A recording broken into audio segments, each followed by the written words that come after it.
RDA meeting on Tuesday, July 9th, 2013 at 6:06 p.m. Please turn off all cell phones before we start the meeting. And if you could please stand and join us in the flag salute or remain standing for the invocation. Right hand over your heart. Ready to begin. I pledge allegiance to the flag of the United States of America and to the republic for which it stands, one nation, under God, indivisible, with liberty and justice for all. Father God, we do humbly come before you tonight, just thanking you for giving us one more day on this beautiful earth.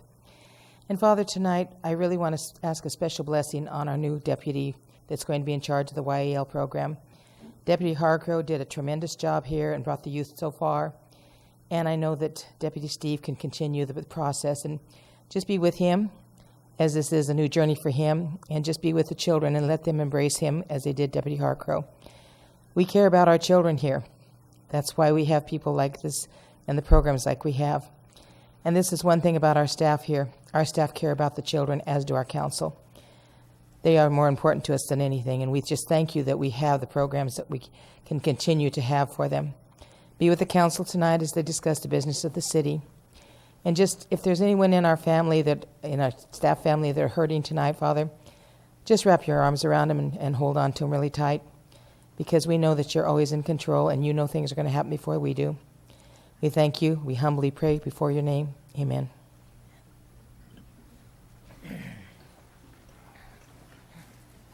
Roll call. Councilmember Director Canada. Here. Councilmember Director Rodriguez. Here. Councilmember Director Bruce. Here. Mayor Pro Tem Vice Chairmember Gomez. We ask that he be excused tonight. Mayor Chairmember Farfan. Here. You have a quorum. Thank you. Presentations and proclamations. We have 3 presentations tonight. Our first is the introduction of Deputy Steve Ferreira, the new Youth Activity League leader, by Captain Ladenheim, LA County Sheriff's Department. Captain.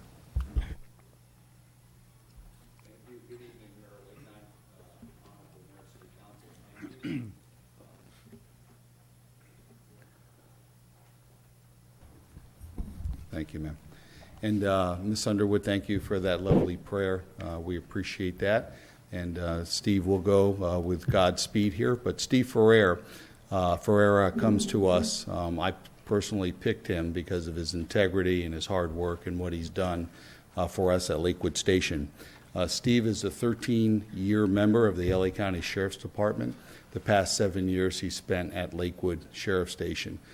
Steve is no stranger to training, mentoring, and being a positive influence. He's been a field training officer to newly assigned personnel at Lakewood Station and has provided peer support and guidance and leadership to all those people that he's trained, and he's taken a leadership position at Lakewood. So I know that he will be very successful in his endeavor here in Hawaiian Gardens. Steve is a product of our local high school, attended local community colleges, and he's a veteran of the United States Air Force.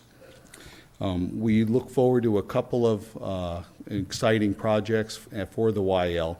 We plan an open house in September with the Youth Athletic Association from the Sheriff's Department coming down in partnership. We have some goals to outreach and increase programming and increase attendance. Steve's got a lot of good ideas and a lot of energy to put forth in this program, and I look forward to its growth. Steve? Good evening.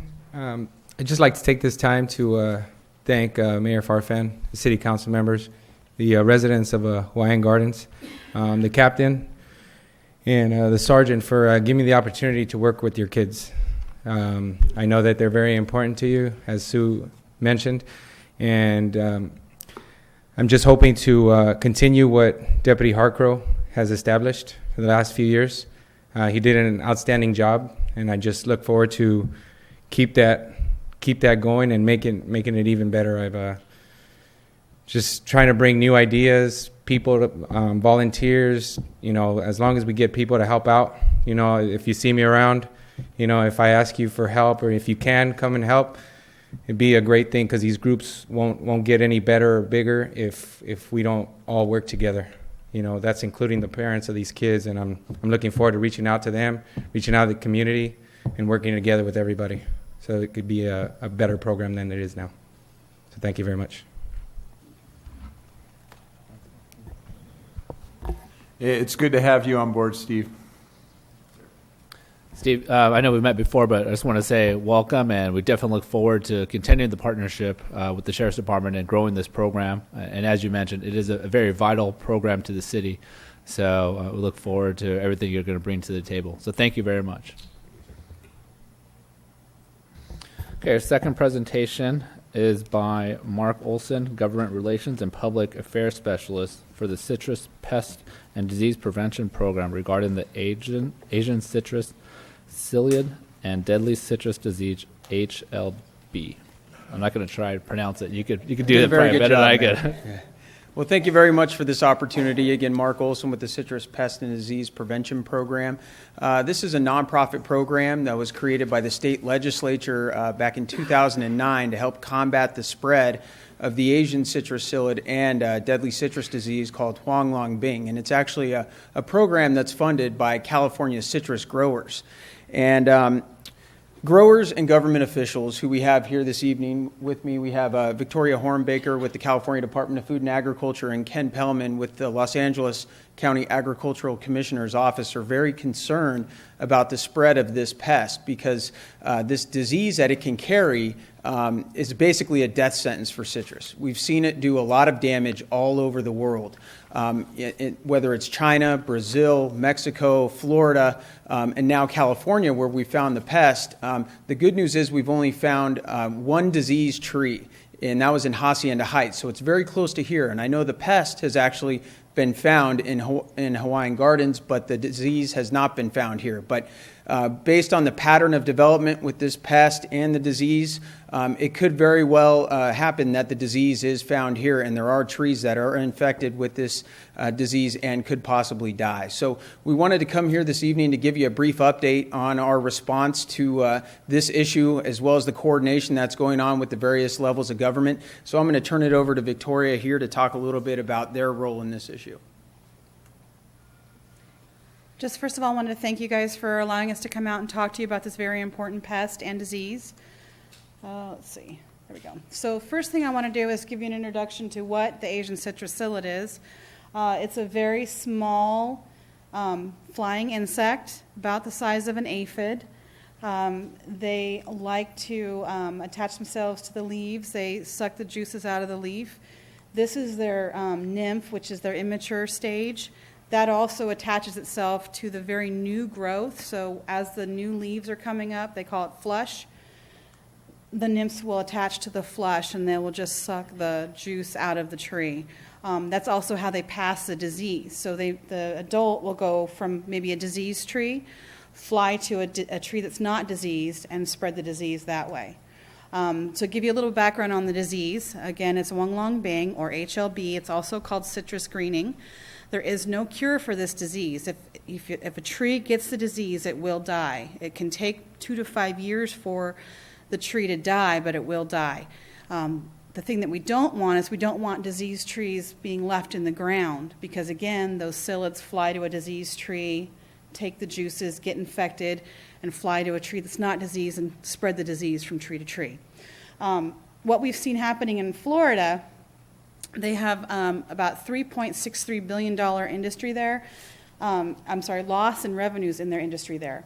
About 6,611 jobs have been lost, and actually about 50% of Florida's citrus has been lost due to HLB and citrus canker. So it is causing a tremendous impact there. In California, we have about a $2 billion citrus industry. Most of our citrus industry is for fresh market. So you wouldn't want to go to buy some oranges at the grocery store and have them all disfigured and not sweet. So our economy is not going to be able to handle that kind of a hit with this disease. That being said, this is a very cooperative program. It's not just the Citrus Pest and Disease Prevention Program. It's not CDFA. It is other state agencies involved, such as Department of Pesticide Regulation, Office of Environmental Health Hazard Assessment. The USDA is involved, the local governments. Our local ag commissioners in each of the counties is very involved in this program. And the California Citrus Research Board is a nonprofit organization that is involved in doing research on this disease. Our growers, like Mark said, are supporting this program. Everything that I do for this program is supported by our California citrus growers. They foot the bill for everything.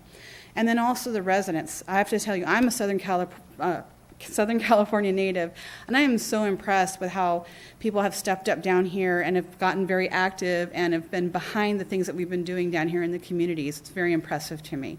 So we've relied a lot on the Southern California residents. So just to give you a little background, so like Mark said, we did find one tree in Hacienda Heights. So far in California, that is the only HLB positive tree that we have confirmed. What we did was we went in and immediately took that tree out. It was bagged up. We sent it to our lab up in Sacramento for analysis. We sent some of the tissue to a USDA lab for confirmation. When we did that, we created a quarantine area. So what that means is there's no movement of citrus in or out of that quarantine area. No movement of nursery stock. No, you can't buy a tree at a citrus tree in that area now. They don't allow them to be sold in that area, just because we don't want a psyllid to get, that may have been infected by that tree to pass it along to any other citrus. What we're also doing is we're going out and our crews are out there surveying. So they're looking for psyllids. They're looking for symptomatic tissue. They're taking tissue samples in 200-meter, 400-meter, and 800-meter radiuses and sending that to our lab for analysis. So we're making sure that we don't have anything else out there that's infected. So it's an ongoing, very intensive survey. If indeed there was a find in your community, we would do the very same thing. We would take swift action. We would remove the tree, and we would survey and try to protect the trees that are in and around the area. Here's some pictures of what they did when they removed the tree. So this is a diseased tree in Hacienda Heights. They cut it up, they bagged it, double bagged it, they dug everything out, including the roots. Everything, again, was double bagged and sent to the lab. And I don't know, you guys may have seen some of these yellow panel traps out and about in citrus trees. That's the trap that we use for finding the psyllids. They call it a visual acuity trap. So the psyllid sees that trap and flies towards it. And we put those traps out in citrus. We also go out and look at the new growth, the flush. We look for symptoms of the disease and symptoms of the psyllid as well. So I'm going to turn it over to Ken. All right, Ken Pellman with the Agricultural Commissioner's Office. Thank you for letting us do this tonight. So the role of the County Agricultural Commissioner's Office is actually more than one role. We are enforcing some of the quarantine aspects because we are the local and we're working closely with any nurseries or any stores that would sell citrus. Also enforcing the quarantine means visiting the local certified farmers markets that fall within the quarantine area, making sure that they're following all the regulations. And you can see some of the netting that we would put over, that the farmers would put over their stuff at a certified farmers market.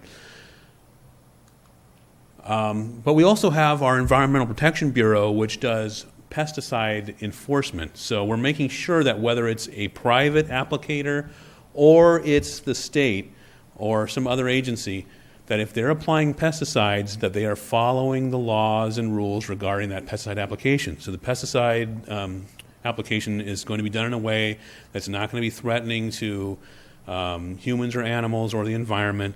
It's just going to attack the pest. Thanks. Well, just to wrap it up, again, we appreciate this time. There's so much backyard citrus out there. We have some studies that show 7 out of 10 residents actually have a citrus tree in their backyard. Many of you may have a citrus tree. And with that being said, residents play such an important role in this issue, and there are some calls to action that we're trying to get out to residents to get this message out to them.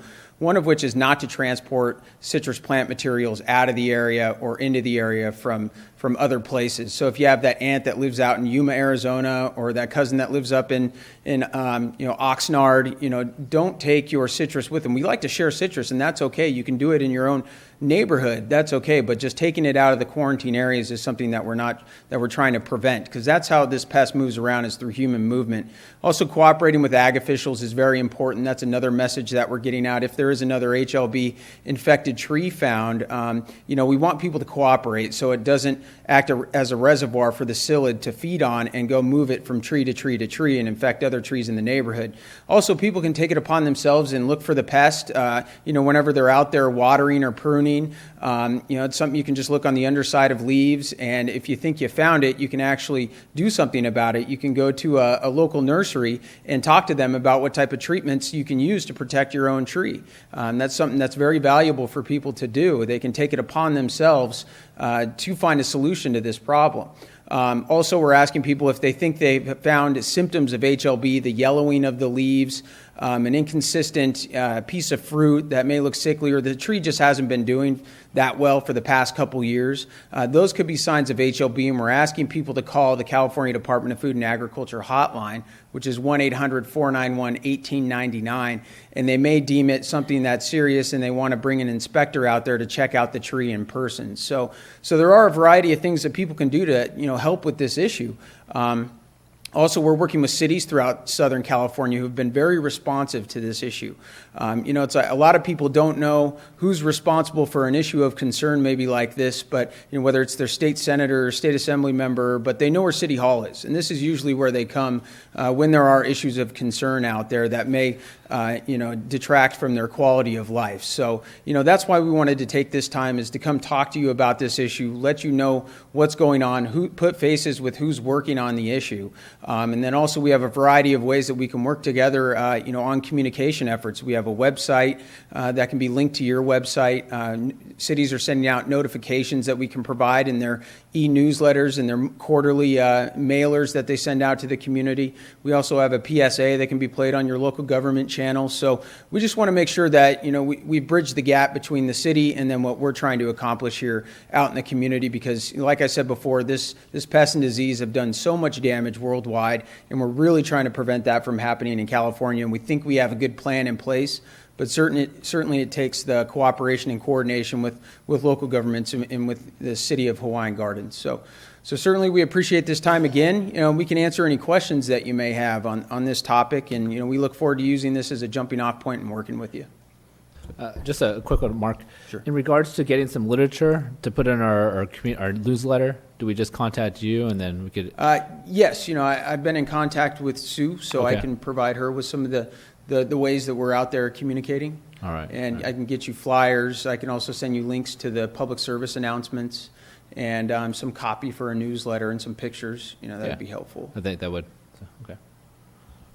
Is this a disease only in citrus plants? Because the leaf damage in the middle of your brochure in the top picture looks just like some bunch of bushes that we just pulled out. They were trees, but they weren't citrus trees. Sir, it's just citrus trees that this pest and disease hurt. Okay, thank you.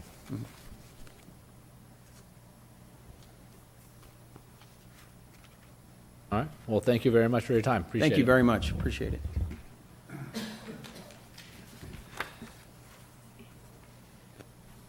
Okay, our next presentation is by FM3 regarding the Community Satisfaction Survey for 2013.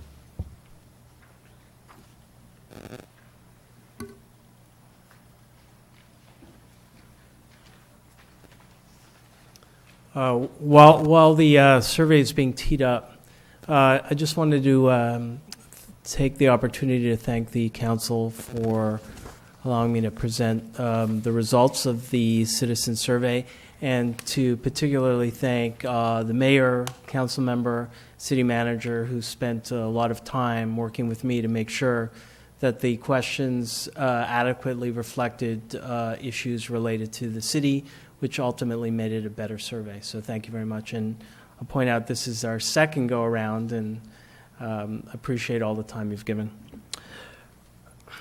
So the other thing I wanted to remind you about was in 2010, the city decided that they would start a citizen satisfaction survey. with particular emphasis on law enforcement related issues. And so while there are questions that I'll be going over in terms of general satisfaction, satisfaction with particular services, with satisfaction with contact with city employees, customer service, the bulk of the survey is related to the law enforcement questions, and we'll get to that in a moment. So that was the reason generally for the survey. The telephone survey was conducted between May 11th and June 6th of this year. The interviews were conducted among a random sample of 300 City of Hawaiian Gardens registered voters. And the margin of error for all the questions asked were plus or minus 5.7. And since we had conducted the previous survey in 2010, where we asked similar questions, you'll see tracking questions to see if there's been any changes over time. Sort of the takeaway from this is not much has changed in the city in terms of satisfaction ratings between 2010 and 2013. There are small differences, and I'll be happy to point that out. But for the most part, there's a degree of consistency. Now, of course, the survey only tracks cross-sections in time, and so there may have been differences between 2010 2013, but it's pretty amazing how there's consistent numbers. I will tell you, I've done several citizen satisfaction surveys this year among cities in Los Angeles County where there has been a decline from previous years. Partly, I would attribute the result of the recession. And so what's unique about your city is that there is a definite consistency. We began the survey by getting a general sense of how voters rated Hawaiian Gardens as a place to live. We asked them if they would rate it as an excellent, a good place, just fair, or a poor place to live. The which is better for you, this one or that one? That one. Okay, well then I guess that one? All right, well... I can. All right, well, I was not being disrespectful, but I got to point to something. So there are two panels on the survey, on this graph. The 2010 question, which was the same thing as what we asked in 2013. And you could see in terms of the positive numbers, excellent, good, there's statistically no difference between 2010 and 2013 in terms of people's rating as a city, as a place to live. Similarly, in terms of this year, where we asked about the overall job that the city is doing in providing its services. We did not ask this question in 2010. The numbers are very consistent with the city ratings that I just showed you. 59%, 6 in 10 voters see it as the city is doing an excellent or good job, and almost 4 in 10 see them doing a fair or poor job. I should tell you, I've been doing these questions for a very long time, and residents are very reluctant, no matter where you live, to give the word excellent out to anything. So we look at words as excellent and positive as favorable ratings, and fair and poor as less favorable ratings. And then we asked residents in their own words, what's the most serious problem facing residents of Hawaiian Garden that you'd like the city to do something about? Again, the first column is the 2010, but I'll start on the 2013, which is the second column, and I'd like to point out a couple of things. Now, these are ranked by responses. We didn't tell them options of answers. They gave it in their own words, and we grouped the responses. 16% said gangs and violence was the most serious problem, followed by 9% of gangs. In 2010, there was 25% that said gangs and violence, and 17% said crime in general. If you add up all the public safety issues, in 2010, 48% of the respondents mentioned a public safety issue. In 2013, it's 33%, so a difference of 15% in terms of being able to be very specific in terms of public safety. The other thing that's interesting in these responses is in 2010, you only had 19% that said there were no serious issues or they couldn't think of one. And my experience with residents in various cities is if they can't think of one, they don't think things are too bad because they'll be the first to complain if they have a reason to complain.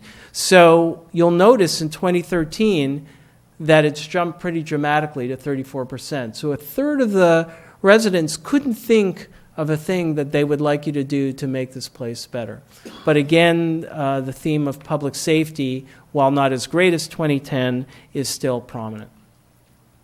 We then gave them a list randomly of city services that your city provides, and we asked them on a scale of 1 to 7, where 1 is not at all satisfied and 7 is very satisfied, how satisfied are you with this particular service?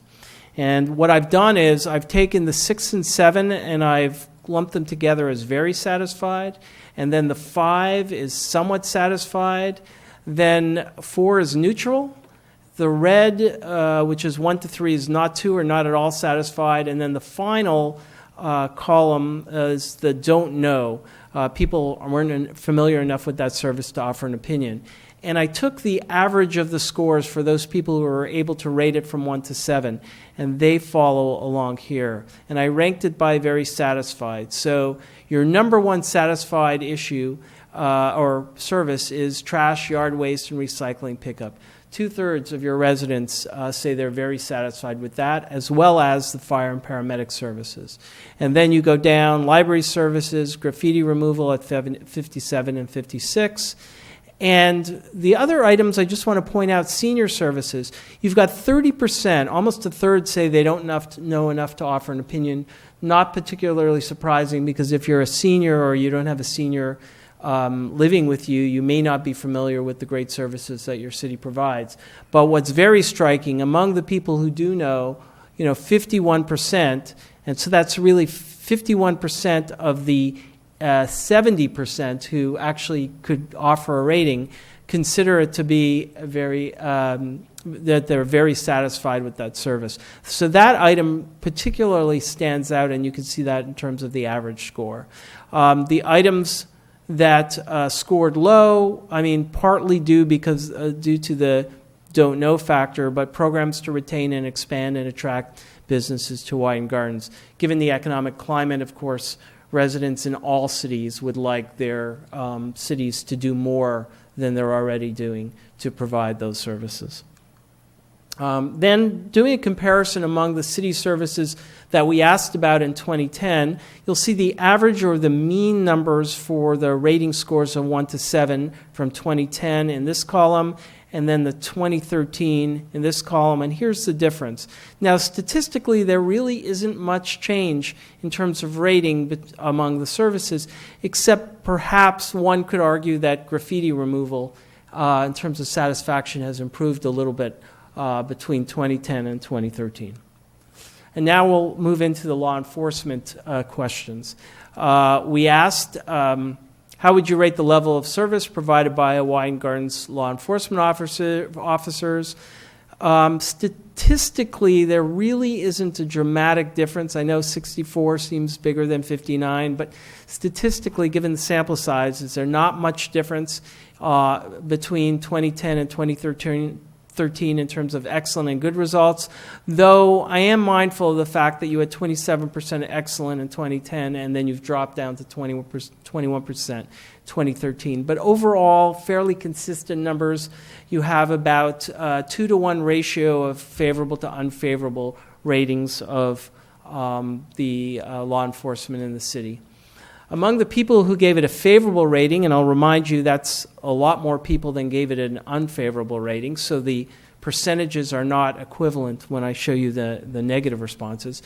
Among the people who gave it a positive rating, their responses to why they gave it a positive rating in their own words was good response time, quickly to calls, patrolling, they see them on a daily basis, they're doing their jobs, all very positive responses. On the negative side, about a little more than a third who gave that answer, in their own words said not enough patrols, police presence in neighborhood, they take too long to respond to calls to arrive. So for some, the glass is half full, and for others, it's half empty on the same particular item.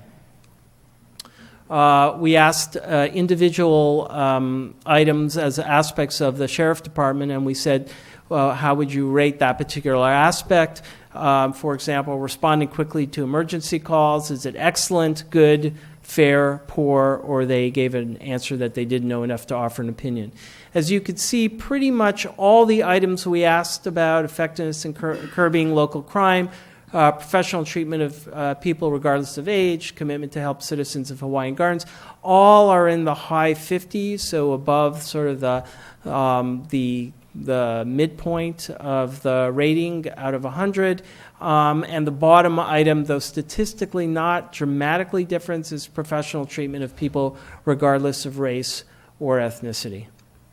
And then we made the comparison with the 2010. And here, if you look at the excellent and good across years, statistically, not much difference from the 2010 results.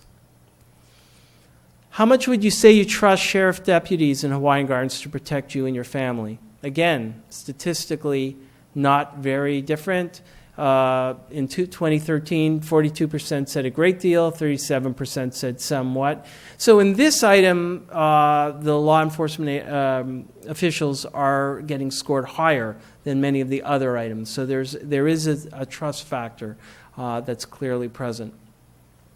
In terms of safety, how safe do you feel walking around your neighborhood during the day? And then we asked about the night. Here, there's somewhat of an improvement. In the day between 2010 and 2013, the percentage of people who said very safe or somewhat safe has increased 7%.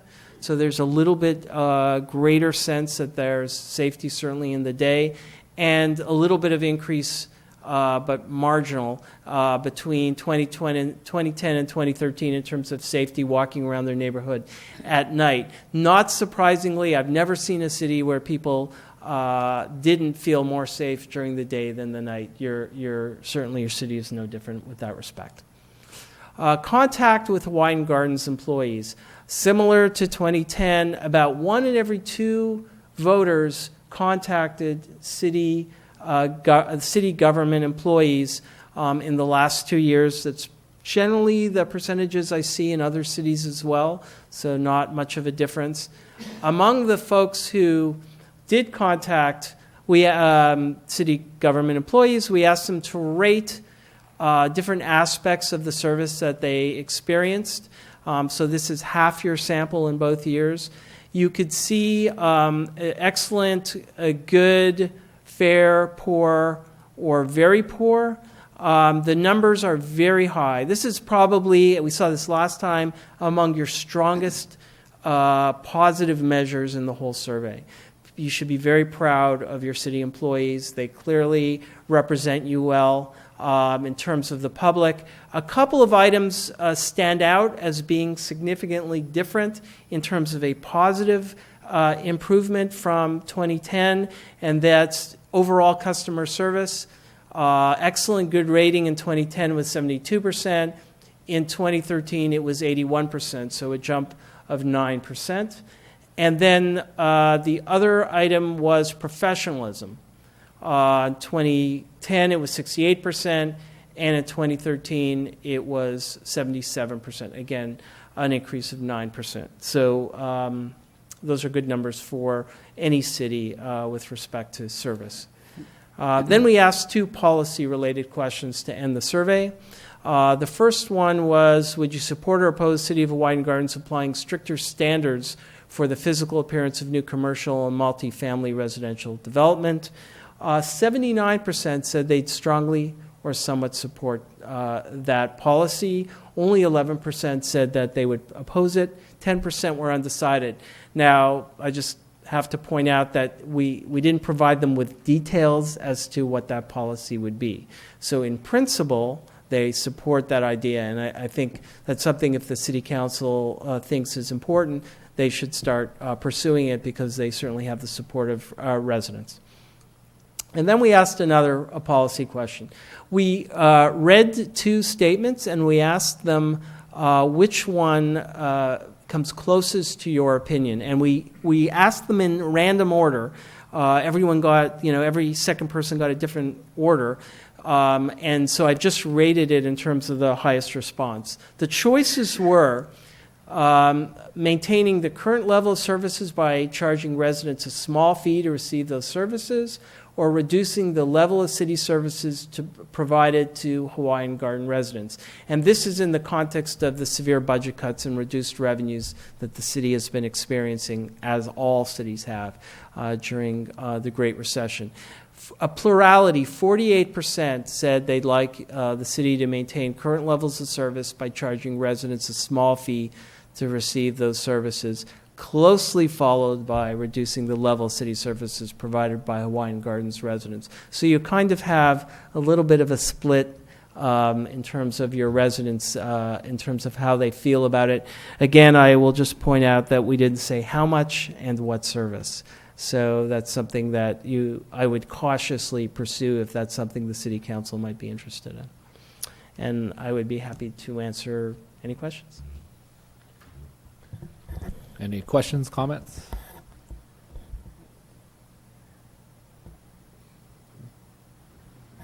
Okay, all right. Well, thank you very much for your My time. pleasure. I know we've talked about this before, but we appreciate it. And Sure. we're just thankful the community took the time as well to answer the questions and assist us in better managing the city and making changes if need be. So Thank you. Thank you.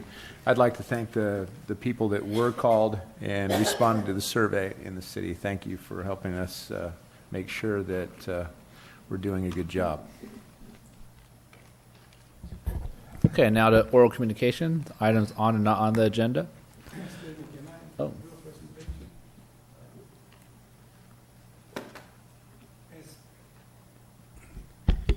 As some of you know that me and my wife and then Ernesto and his family went to San Pedro for their annual San Pedro festivities, which is their patron saint. And Ernesto was there for one day, and then he went to his hometown, or where his parents are from. But we spent the rest of the days, which were total 6 days. And when we first got there on Monday,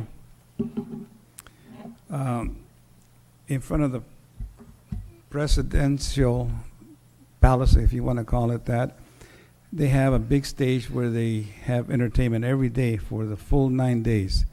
It's 9 days festivities and no rest. It's just food and drinks and music for a full 9 days. And I don't know how the people do it every year, but I guess they're used to it.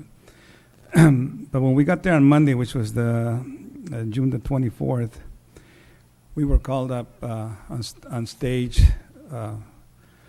Ernesto and I, and they presented us with the key to the city of Venustiano Carranza, which is San Pedro, by Presidente Nicolás, Professor Nicolás, and also Ernesto got a recognition plaque at the same time, and this is the key to the city that was given to Hawaiian Gardens, which is very nice, and like I said, they celebrate there for 9 days straight. They start the procession, which they take the statue of San Pedro out of the church, which is 168 years old, and then they carry it around the town there for about 2 miles. And every day, they do it twice every day, early in the morning at 6 o'clock and then in the evening. And those processions are sponsored by groups. Club Tarasco, the Nuevo Club Tarasco, sponsored one day.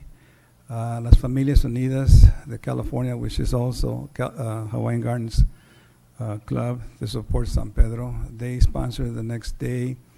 And then the farmers, the cattlemen, and the fishermen, they all sponsor a day. The last one is, which was Saturday.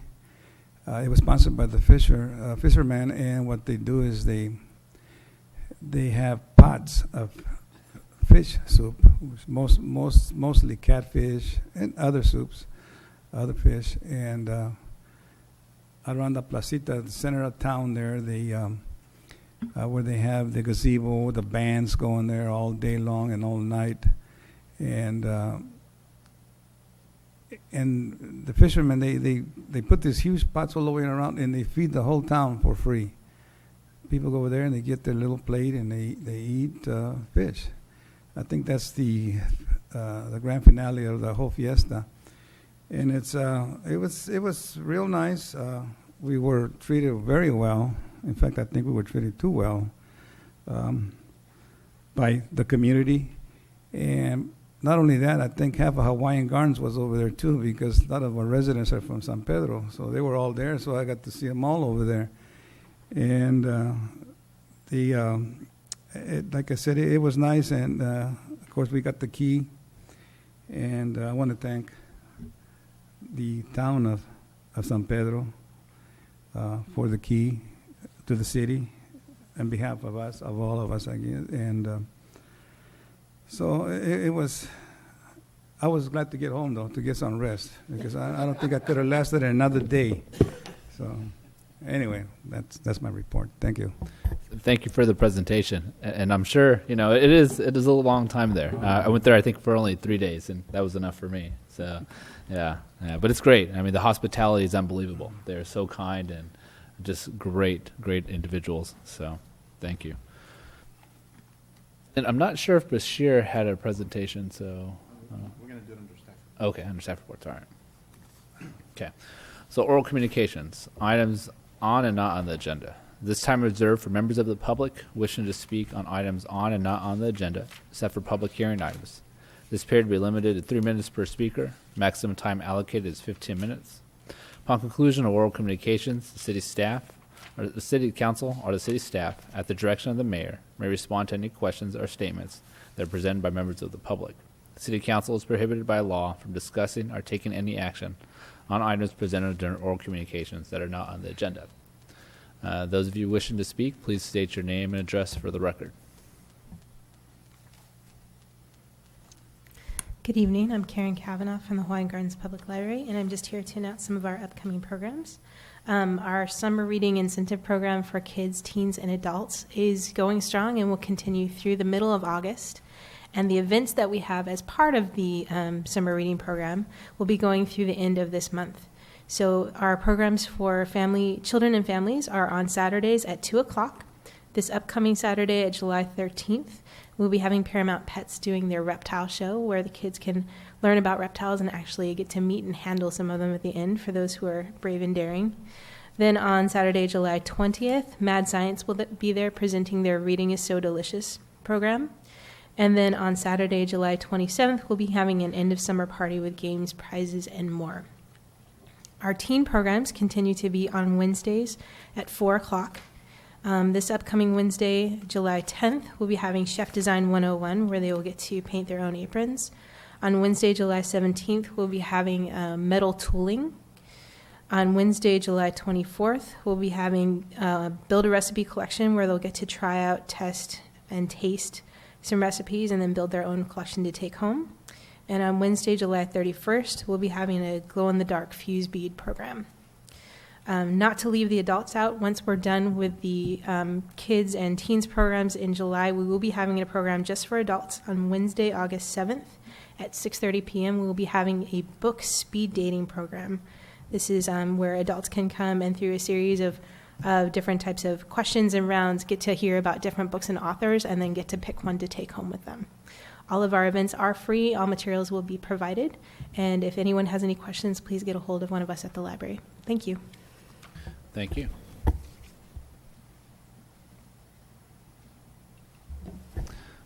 See no one else from the audience?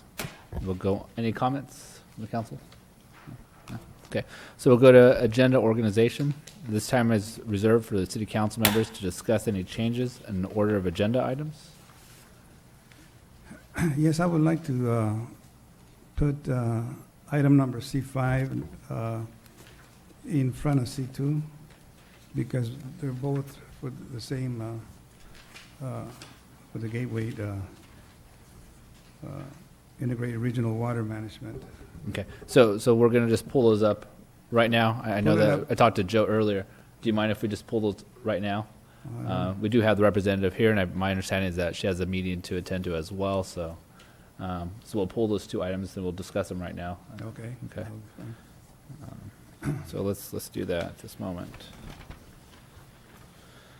So C2, adopt resolution number 050-2013 to authorize the adoption of the Gateway Integration Regional Water Management Plan dated June 2013 related to water management activities such as water supply, water quality, flood management, catch basins, etc. Staff report. Yes, Honorable Mayor and members of the City Council, the Gateway Water Management Authority, which the city is a member of, is requesting that we adopt a regional water management plan that's before you here tonight. It basically sets out various goals and objectives that basically will help protect and enhance the water quality and ensure water supply reliability. Representative is here tonight to discuss the plan if you have any questions. Grace? I think they do. Thank you for having me again tonight. The plan was about a year and a half long process with lots of stakeholders throughout the Gateway region. We met monthly. We had public evening meetings, had a lot of participation, and we've actually already applied for a couple of a large grant with multiple projects, of which Hawaiian Gardens is part of one of them. And this plan is required to be adopted. The state of California says that if you are going to apply for grants under this regional plan, then you really need to adopt the plan, and which makes sense. So we're here to request the adoption of this plan, and know that projects are not, whatever may be listed there today in this plan, that's a moving list. That will be changed. The plan itself will be, reanalyzed, reevaluated every, few years.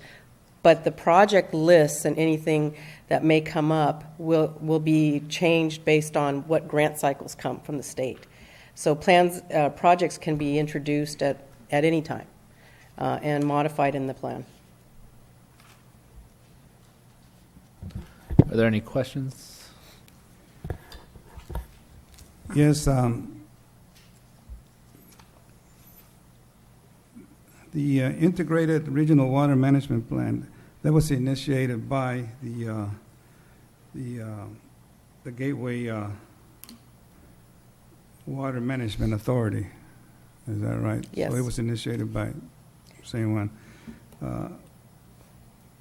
I have a couple of questions here on page 17, at the third paragraph.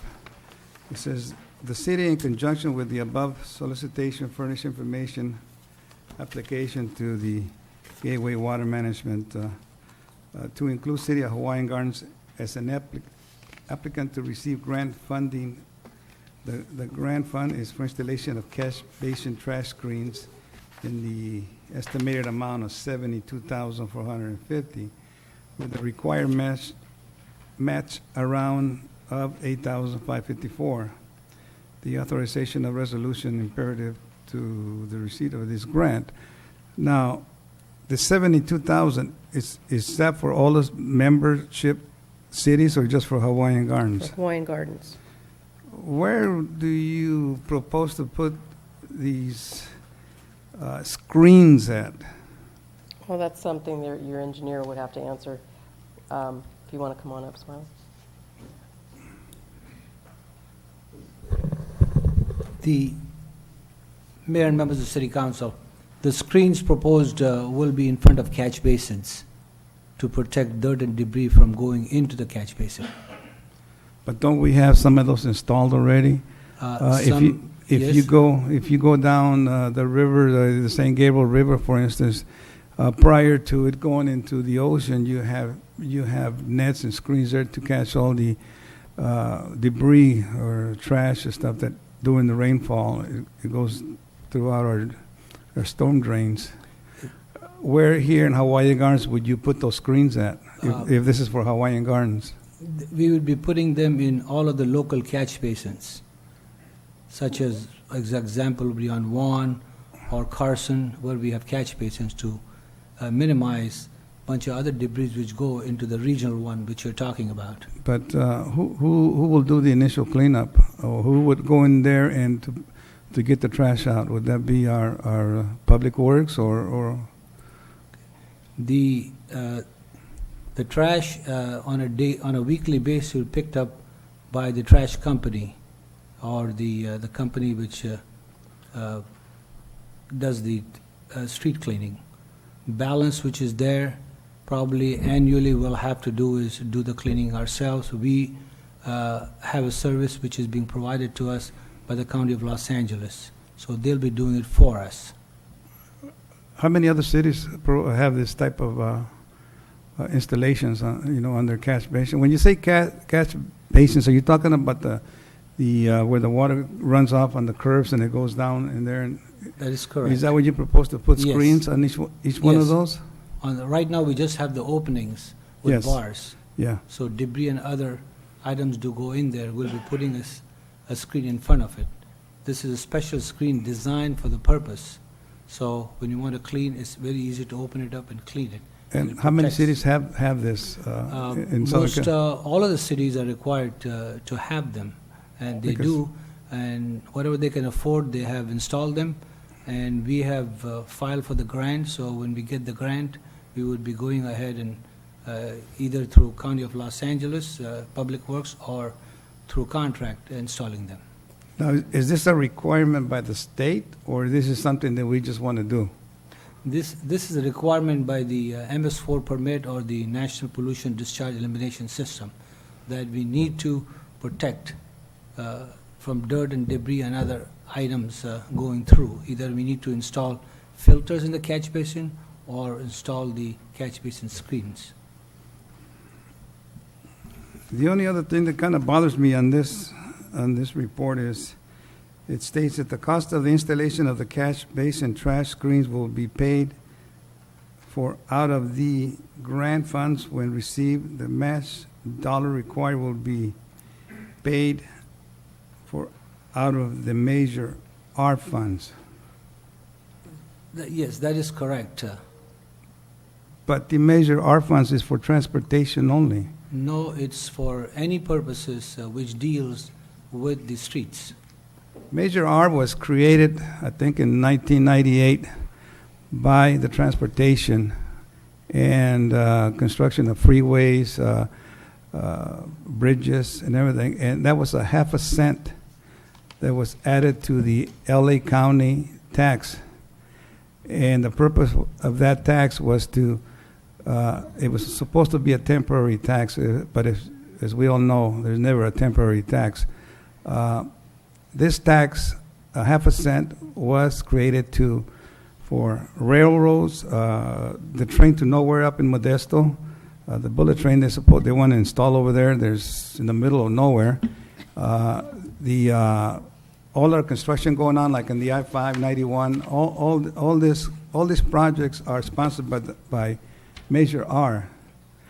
And since I'm part of the COG, the Gateway Council of Governments, we get a report every month on all these projects, and this is where the money comes from, Measure R. And one of the things that they came up with late last year and this year was that the Measure R was supposed to be finished and supposedly remove the half a cent tax. And LA County, of course, that's not going to happen. What they were asking was to continue this half a cent until 2030, and I think they did that without going through the voters. It should have gone through the voters for approval, but I don't think it went, and they just continued into 2013. And that's the reason I know that Measure R doesn't cover anything else but those projects, highways, freeways, like I said, corridors, all kinds of transportation corridors. But I never seen anything that would Measure R that would cover outside that. So I'm kind of Larry, why they even put that as money coming out of Measure R? Councilman Rodriguez, Measure, this project has the eligibility to use that funds. It is, I've discussed that with Metro, I'm totally Yes, ma'am. aware of this, and it is an eligible item. We can use it for road purposes, for improving the catch basins, or any item which is adjunct to the road. Well, I looked around on the computer, I couldn't find anything, maybe I didn't do good enough, but I also attended the Artesia City Council meeting yesterday, which this was also in their agenda. Of course, they didn't go into detail on that. They just voted as part of the consent calendar. But I looked at the agenda, and there was no mention of any money or any funds that they had to pay.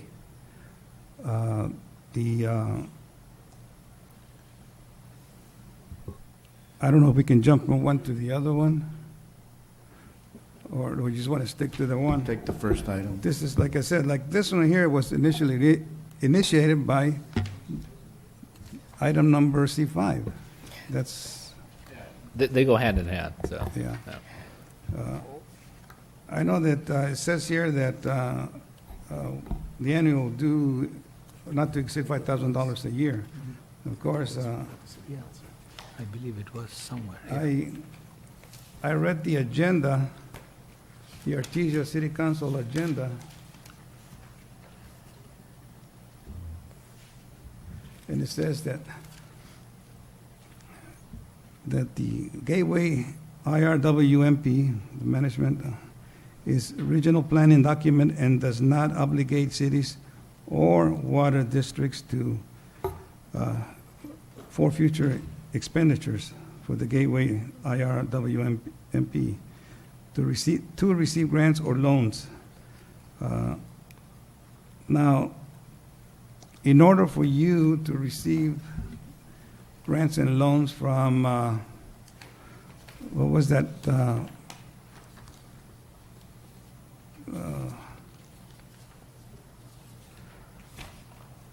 From Proposition 84, that's where your fund comes from, right? And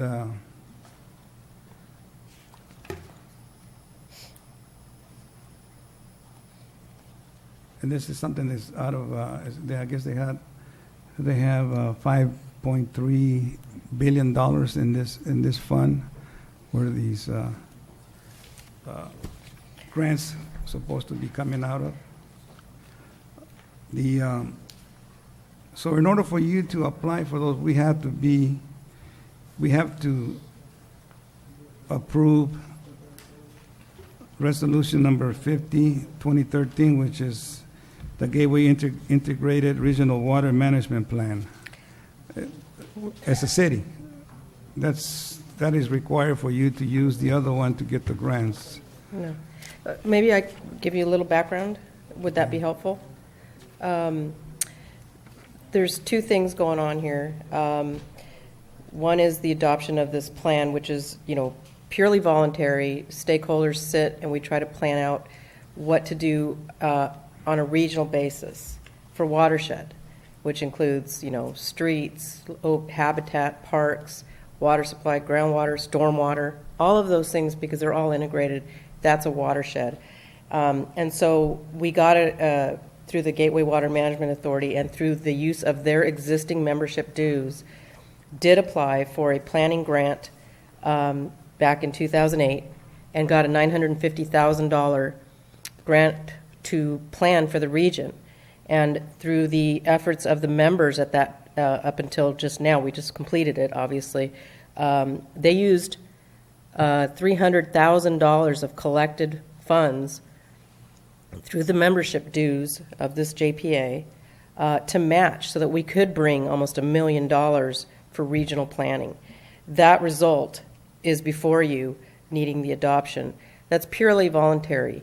What isn't is this grant, which is not part of this plan. It's something that, because there is a plan, now we can apply for grants. And so we solicited all the Gateway regions, cities, and water agencies to say, hey, you know, you've been a part of this stakeholder group trying to put this regional plan together. Do you have any projects that could meet some of these goals and objectives? And through that discussion and that process, it came to being that several cities needed to do some additional catch basin inserts that we're talking about. Purely voluntary, because there was timing. You know, the application had to go in during a certain time. You had to be ready to do the project by a certain time. You had to meet all these state deadlines and requirements. And Hawaiian Gardens was a part of that and said, hey, you know what? The state's coming down on us, the regional board, this discharge permit. We're going to have to do something. Eventually, why not jump in, like the other cities, to see if we can get some outside money to this problem that everybody's going to have to pay for. And so Hawaiian Gardens came to us as part of that. You know, we came back and said, okay, there are several cities that need to do this. Let's pull it together and call it a regional plan or a project, of which Hawaiian Gardens is only a part of that. And that's the $72,000 of the bigger catch basin project that we applied for. Hawaiian Gardens hasn't paid to apply. We paid that out of the membership dues.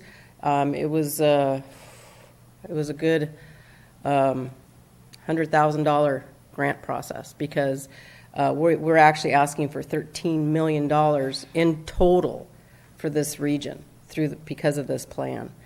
The catch basin projects, this multi-city catch basin projects, is only one of the projects we applied for in this huge grant application. And so that's one thing.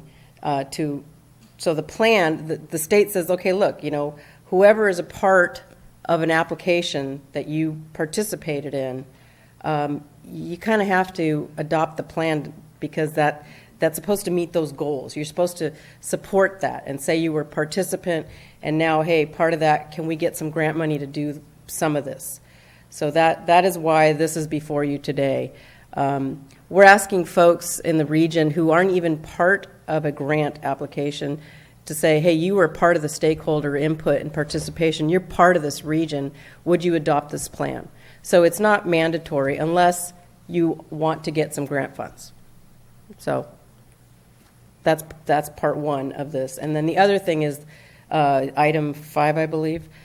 That is I came here a couple months ago, and you had said to ask staff to look into becoming a full member, since, as you can see, Hawaiian Gardens and other cities have benefited from the members coming together and participating financially, pooling the money, and going after, you know, $13 million for the Gateway region. That comes from the membership dues. You pool together, you make decisions together, you have a budget together, and you apply together. And it's a much stronger way to do things instead of individually. And the state they're headed that way. They want to see regional planning. They don't want to see, you know, bits and pieces of grants coming their way, saying, okay, how does that fit into the overall plan? And so that's why we came to being, and we're kind of like trying to facilitate that and represent the Gateway region.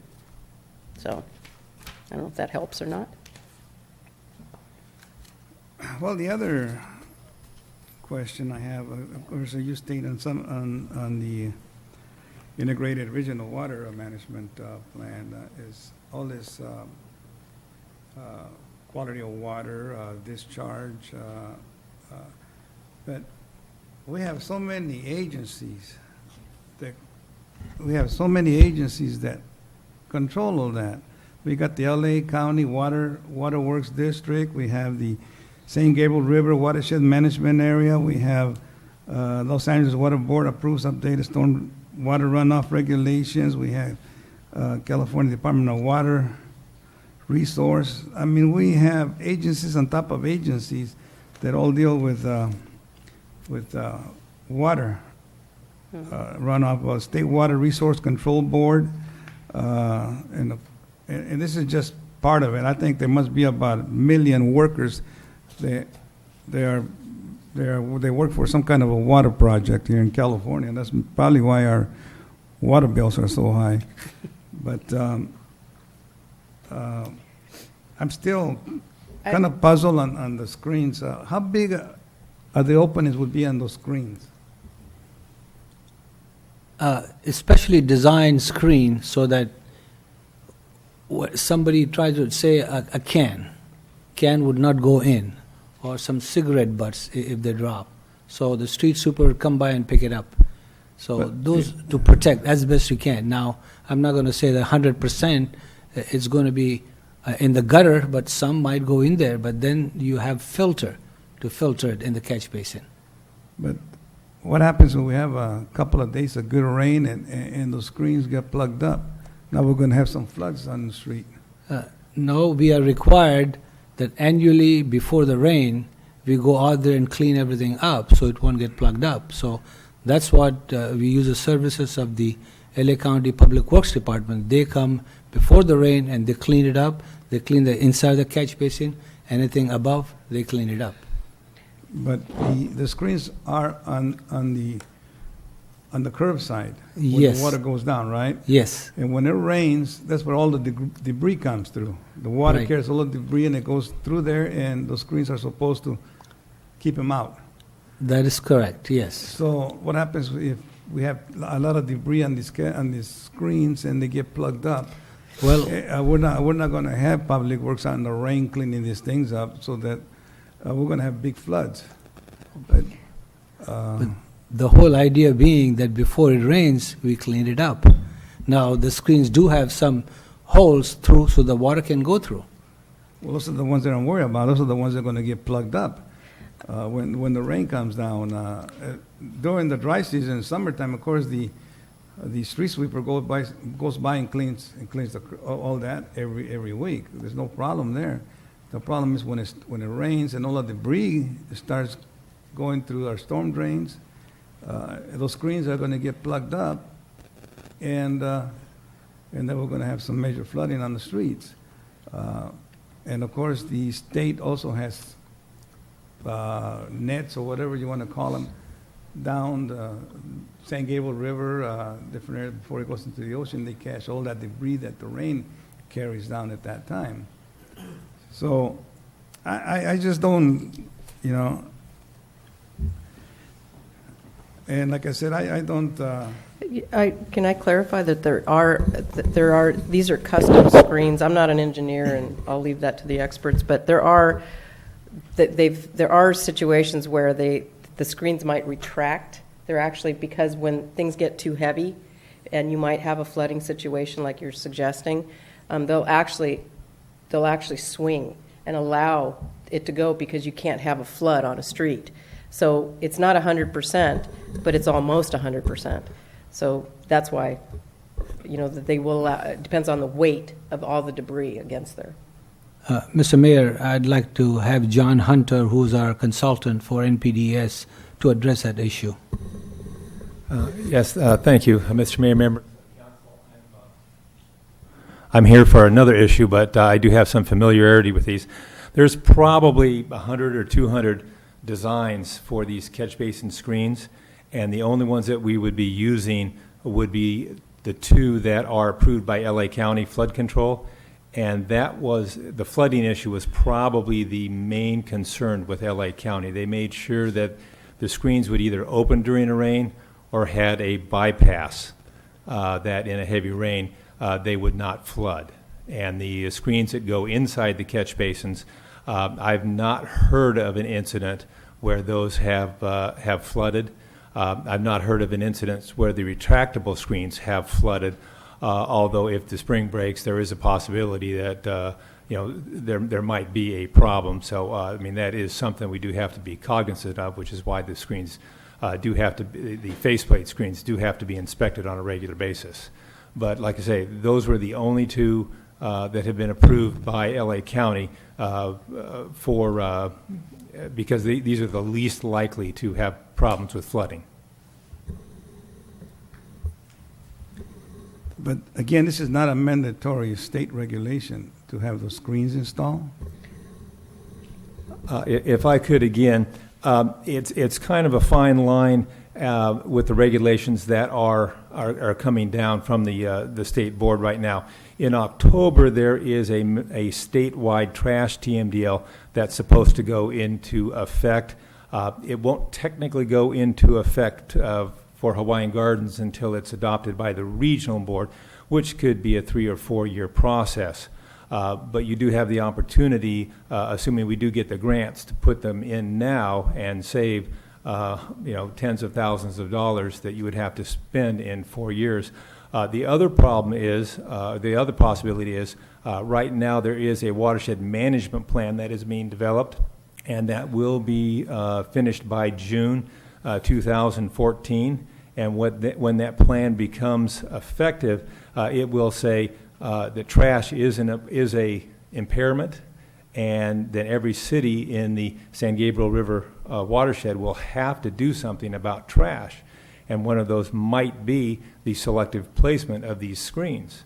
And the question is, do you want to not get the grant money now and essentially pay for these screens out of the city pocket, or do you want to take advantage of the grant, assuming we are successful in pursuing that? So I cannot today put my finger on a sentence that says Hawaiian Gardens must put these screens in and must put them in by this date, but I can assure you within a year or two, I will be able to point to that line.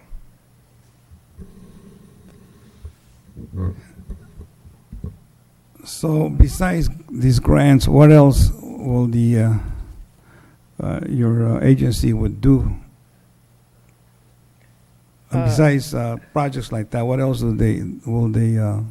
Well, the Gateway Water Management Authority has done a lot of grants, and they will continue to look for grants on a regional basis. And it's not just about having this state plan, this state mandated plan. You know, we've gone out after federal money. We brought $10 million 2 years ago to the region, and there was no matching required. So, and that was for catch basin projects along the LA River watershed that does have that sentence that says you must. And so that $10 million was a great feat for the agency. Also, Mr. Hunter mentioned that there's this watershed management plan now that all of these different watersheds in the Gateway region have to comply with by June of next year. We're facilitating that. You know, these permittees are getting together. They're having to get together now and work together to create these watershed management plans. Who's going to fund that? Well, the permittees. But are you an organization that can that's legal? You know, all these cities, you know, get together and say, okay, we need to do this. Can you contract? Can you send out an RFP? Can you pay the bills? How do you do that? And so that's why we step in and say, we can facilitate that, folks. We can be your administrator for you. You can be a part of that by voting and being a part of that. And we'll do the administration for you. We'll send out RFPs. We'll sign contracts. We'll provide the legal to help this group come together and actually meet the deadline. Because it's not something that everybody wants to do. It's something that everybody has to do. So that's another service that we provide. We've also done other regional stuff where many organizations had to reduce water consumption by 20% by the year 2020. And cities were, you know, smaller folks were like, well, how are we going to meet that? That's huge. 20% is huge. So, but then there's other bigger water users that said, well, we can help you meet that. State, can you allow us to do this on a regional basis so you can kind of figure this out? And we stepped in and did that too. We funded that. And we did a 20 by 2020 regional alliance plan that the state accepted. And so for those folks that could not meet that requirement, they pooled together with others and said, let's do this together. And they're meeting the requirement.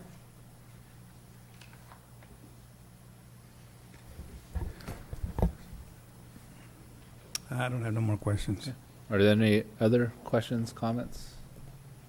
No? Okay. At this particular time, I would say, you know, it makes sense for us to take advantage of this grant opportunity. I mean, as you mentioned earlier, down the line, it's going to be a requirement. If there's an opportunity to take advantage of grant funding at a minimal cost to the city, I'm in favor of doing it. So I'm going to make the recommendation to proceed forward on this resolution. So I make a motion. And I would second it simply because anything that we can do to be proactive in the area of clean water and ecology, I mean, all of those things the state is increasing mandates for, and we know it's not going to stop. The state is going to continue to increase mandates in this area. So anything that we can do now to be proactive is going to give us the opportunity to get grants, and it's also going to save us, I think, in the future, because it is going to be mandated. I really don't have any doubt about that at all. So I would second that. All those in favor? Aye. Aye. I abstain. Okay. All right. So C5.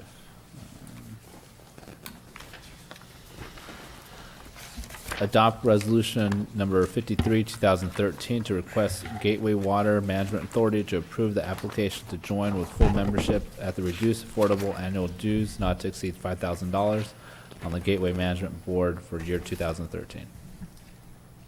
Staff report. Yes, Honorable Mayor and members of the City Council, this item is back before you for your consideration for the city to become a full member of the Gateway Water Management Authority, along with the reduced membership fee of $5,000 as it has been recommended. Grace, again, is here to answer any questions. I think we cover it all. So I'll make a motion to approve. Second. All's in favor? Aye. Aye. I abstain. All right. Thank you very much. We appreciate and welcome your membership and participation. Great. Thank you for your time and clarification and all the information.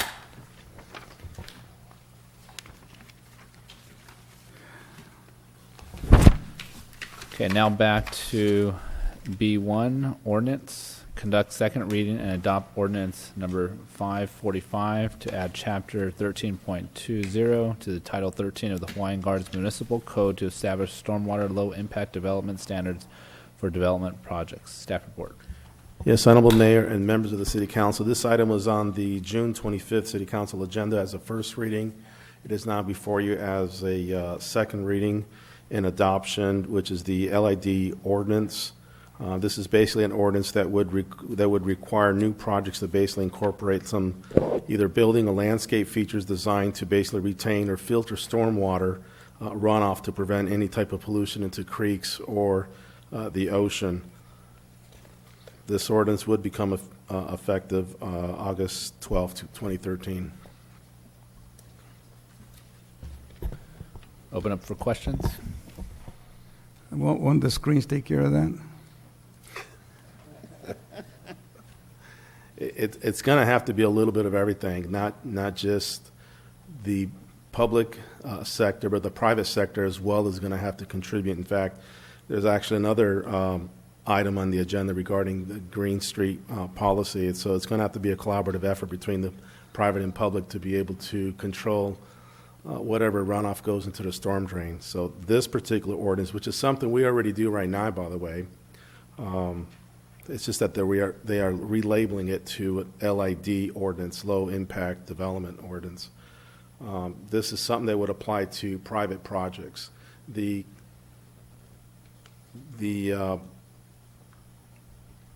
other component to this is another agenda item, which is the Green Street policy, and that is for municipalities. That is for the City of Hawaiian Gardens to follow.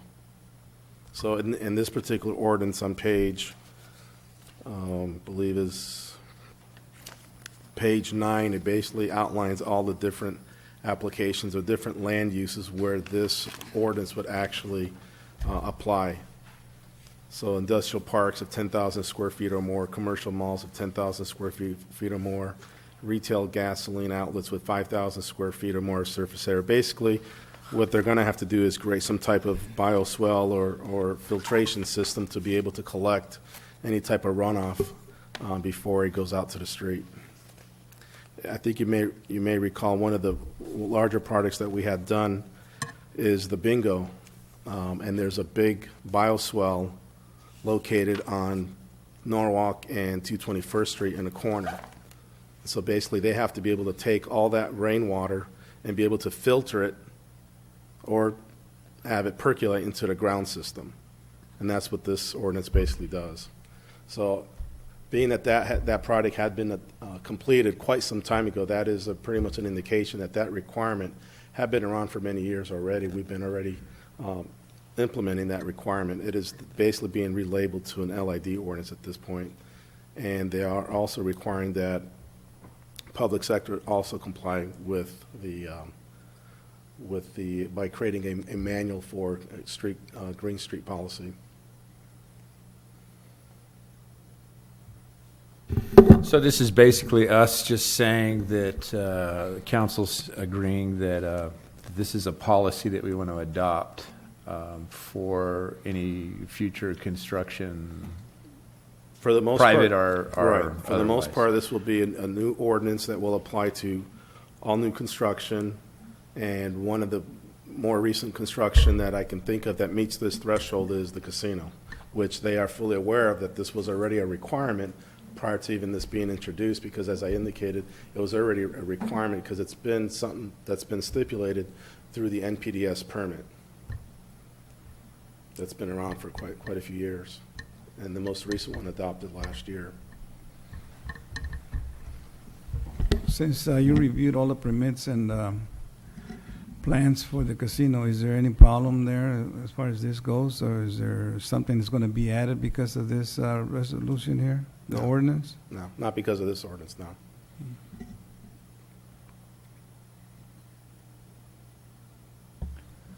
Okay, if there are no further questions or comments, I'll entertain a motion.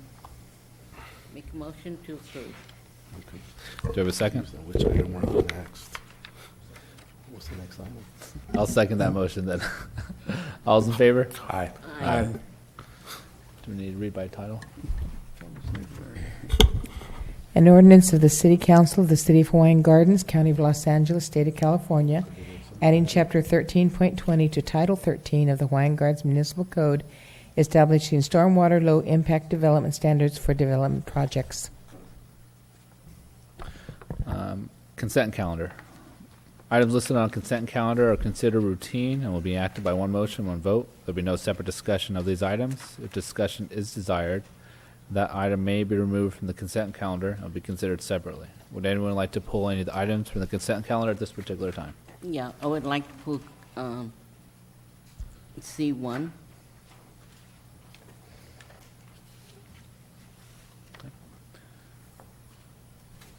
And C6. Any other items? Let's see, we did C 2 and 5. 2 and 5? Yes. Okay, well, C3 and 4.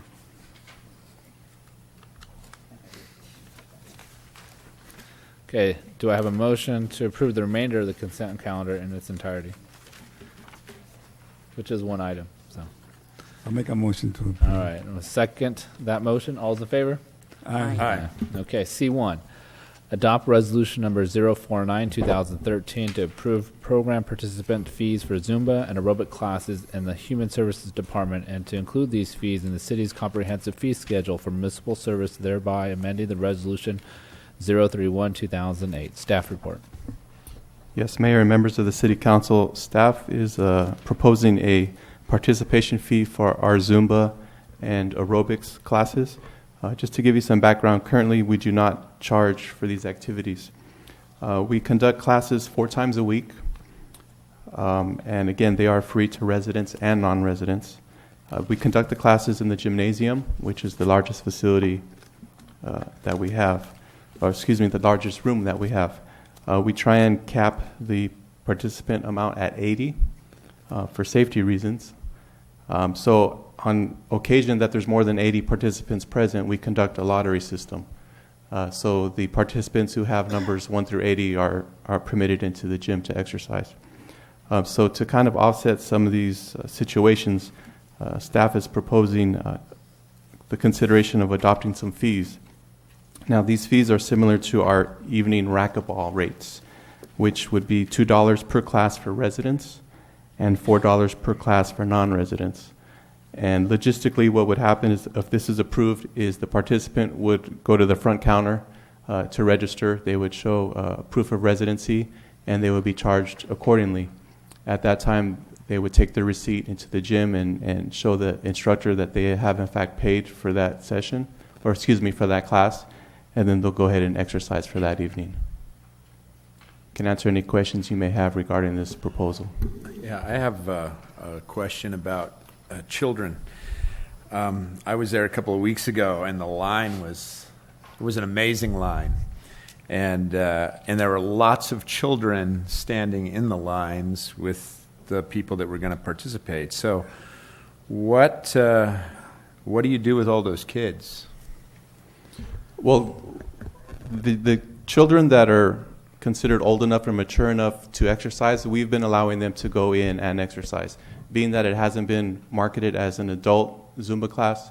And again, in the spirit of trying to get our community to exercise as a whole, staff has made the decision on the spot on whether or not the youth participant is mature and safe enough to participate. So on some occasions they have been permitted. On other occasions where they don't seem that they're suitable, then they're explained that unfortunately they can't participate at that time. So what is the age that is suitable?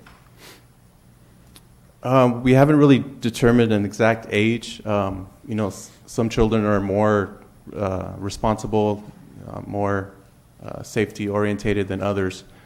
So we haven't really determined an exact age, although we can establish an age or possibly a grade level. And if it comes to fees and a parent comes with, say, 2 children, are those children going to be charged the fee as well? That's something that we can get direction from council if you decide that the youth would be no charge or any amount.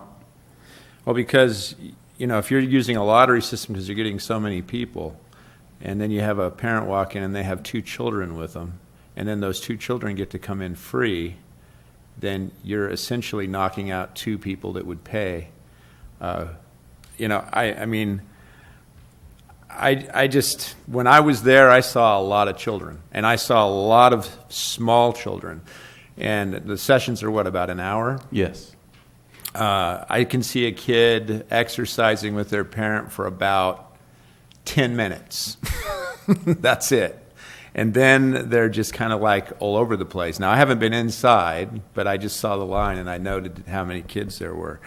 And I was told by some people that were there that what happens a lot of times is the kids just end up running all over the place up and down the halls. And if that's the case, then you have a problem where our staff is going to have to start taking care of those kids, or those kids are just going to be running around, which is not a good thing to have happening for an hour. So I think we definitely need to do something about children. I know that I guess it was a month, or maybe it was about a month ago, that we had someone asking that we not charge for babysitting for Zumba. And we don't have any babysitting established for that at all. Correct. Paid or otherwise, correct? Correct. So, I don't know. In my opinion, I think it should be something that is done with an age limit for sure, and it should be set that they can exercise for the amount of time that the class is, which is an hour. And I would think that that's going to be older kids. I think that's going to be teens. I think it's going to be maybe 11 and up. I don't see that little tiny children are going to be able to be anything except a problem for the program. So what has been happening if there's an overwhelming amount of children? Does our staff just kind of jump in and start babysitting? No, not so much babysitting, but some participants, if there's children in the hallways and they're not cooperating, their parents will be notified and they'll go ahead and they'll leave. Other parents try and convince their children to behave, so they'll sit in the hallway. They'll go watch karate. So they do stay in the facility, but it's not that staff has to sit there with them the entire time. Has it been a problem at all? Knock on wood, but not as much recently. We haven't had the overwhelming amount of people coming like we have initially. And in my opinion, I think if fees are established, we probably won't continue to have the 80-plus participants. I think that number will decline. I think the fees are reasonable. I think they're very reasonable compared to what Zumba charges normally, if you're just going to go to a private lesson. But I think that we need to address what kids are going to cost, or if kids are going to be charged or not, because they're going to have some of those parents that still want to bring their kids because they can't get a sitter or So I think we need to address it in the fee schedule somehow. Yes, and we can do that if council wants to give staff input as far as determining the age, or if they want to leave that up to staff to decide. We can definitely do that, along with the requirement that all the participants have to be able to exercise the entire duration. We could do that. Do you have a low-impact Zumba for seniors? Yes, we do. On Friday mornings, our 9 a.m. class is designated for low-impact Zumba, and it's geared towards our senior population. We average on Fridays, our numbers are a little lower. We average about 40 participants, and an estimated 50% of those are senior residents. That's 9 a.m. on what day? 9 a.m. on Friday mornings. On Friday. And what's the age on that? Is there age? The seniors, they're 50s, 60s.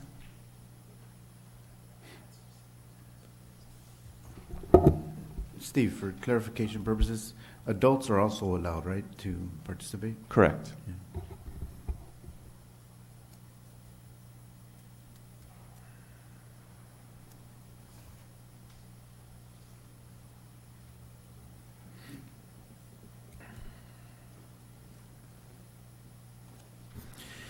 Well, it's quiet now. No, I'm thinking. Oh, you're thinking. Well, I just think, if these are seniors, my idea would be not to charge them on Friday. 'Cause, like, if you, right. I mean, when you go to restaurants, usually 55 and over. Most places, where the meals are a lot less. Yes. What about non-resident seniors? Do we have a lot of non-residents that are seniors that come? Non-resident seniors? Yes, we do. We get more resident seniors, but we do get a few non-resident seniors.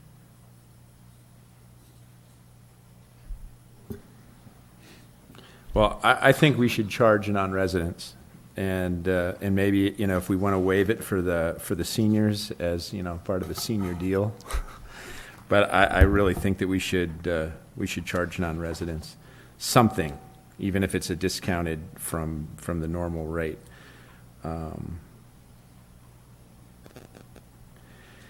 Because the number of people, the number of people that come to a program. And when you have people coming that are non-residents because they get a great deal in Hawaiian Gardens, which is great, the idea is we want to make being a resident in Hawaiian Gardens a special thing and give them special perks, so to speak. And like, for instance, if you're saying we're getting 80 people in Zumba, I wonder how many of those people are non-residents. And then when you do the lottery, you're giving somebody who isn't even a resident the ability to exercise here in Hawaiian Gardens, and you're denying somebody who's a resident here. So I just think that, whenever we can charge for non-residents, I think we should do it. And if we do have a fee schedule, then I think residents should always get a better fee than non-residents. Yeah, I think it's a good idea. Charge the non-resident seniors. Maybe just charge them $2, or $1, whatever it may be, something. But Yeah, I mean, I would suggest also that, as you mentioned, no fee for the seniors, residents. That's not an issue. I guess, do we feel that are these appropriate prices for the resident and non-residents in terms of non-seniors, at $2 and $4? I think it is, but I would like there to be some specific things done for the amount of kids that are there. And maybe set the, and I think what you said, Steve, was good, that they need to do the entire session, be able to do the entire session, and that would be the stipulation, because obviously that draws a line right away without being, I guess, rude or whatever. Sure. It's saying, can your child do the whole session? And then if staff is there and they see that this child is not doing the session and is kind of running around in circles around the gym, then you say, I'm sorry, you're going to have to leave with your child because they obviously can't do the session. Okay. What is the liability if a child is there with their parents and they get injured? Depends on how injured they get. The city's responsible. Yeah, the city is responsible just like any other program. Would be responsible, and whether there's liability depends on whether the city created a dangerous condition or whether the person, injured themselves, not because of a condition of the city facilities or action by city personnel. So it really depends. Sometimes if it's a real accident and there was no dangerous condition, no one at City Hall contributed to that injury, then there won't be much liability. I say much because a jury is always going to feel sorry for people, and the city is always going to be a deep pocket. So that's, you got to remember, if you have a jury, that means you have to incur the cost to be in front of that jury to begin with. So that's expensive in itself. Yeah. But let's just take, for instance, the most obvious thing that could happen. Let's say you have a bunch of people exercising, and of course, by the time you get past a half an hour, I know you're pretty darn exhausted. I mean, not that I've put on the jingle bells and did it. I don't want you to think I did. But I've seen it, and I know you get pretty exhausted, pretty sweaty, and let's say a child is behind you, and they move forward and you move backwards and you step on that child and you break an arm or a leg. That's very conceivable. And that would be, the city would be liable for that if we had kids in that room. I'm not sure the city will ultimately be liable, but for sure the city will get sued. And that will cost the city some money to defend that. Yes. Yeah, just one thing to note, it's really rare to see though classes that you combine both adults and youth.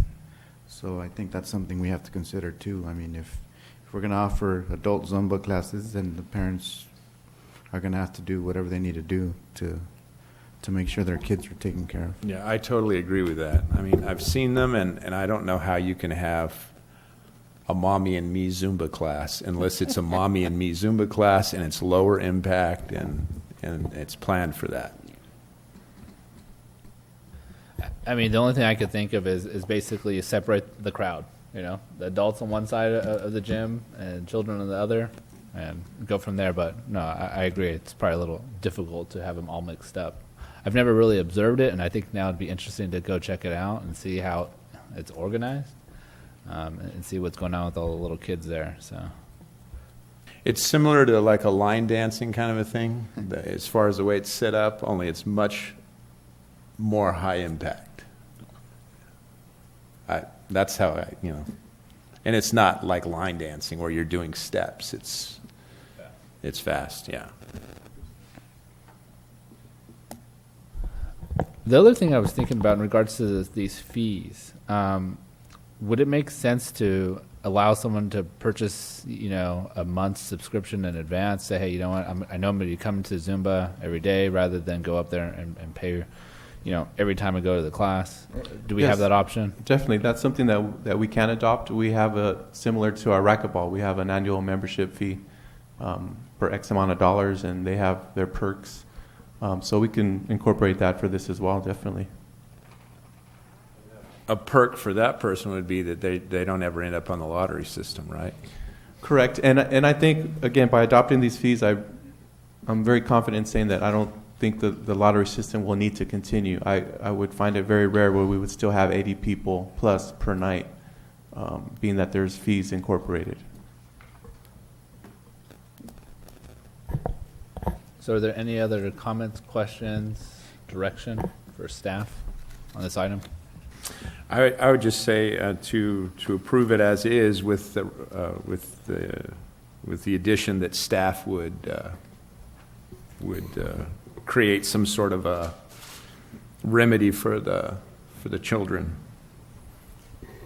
and just leave that in staff's direction, I guess. Okay. The only caveat is that staff does not have authority to impose or adopt fees. That's a City Council legislative act. So if you want to give the seniors a break, you have to include that in the resolution. If you're going to charge a fee for the children, you have to include that in the resolution. Everything else you can delegate to staff, but the fees themselves you cannot delegate.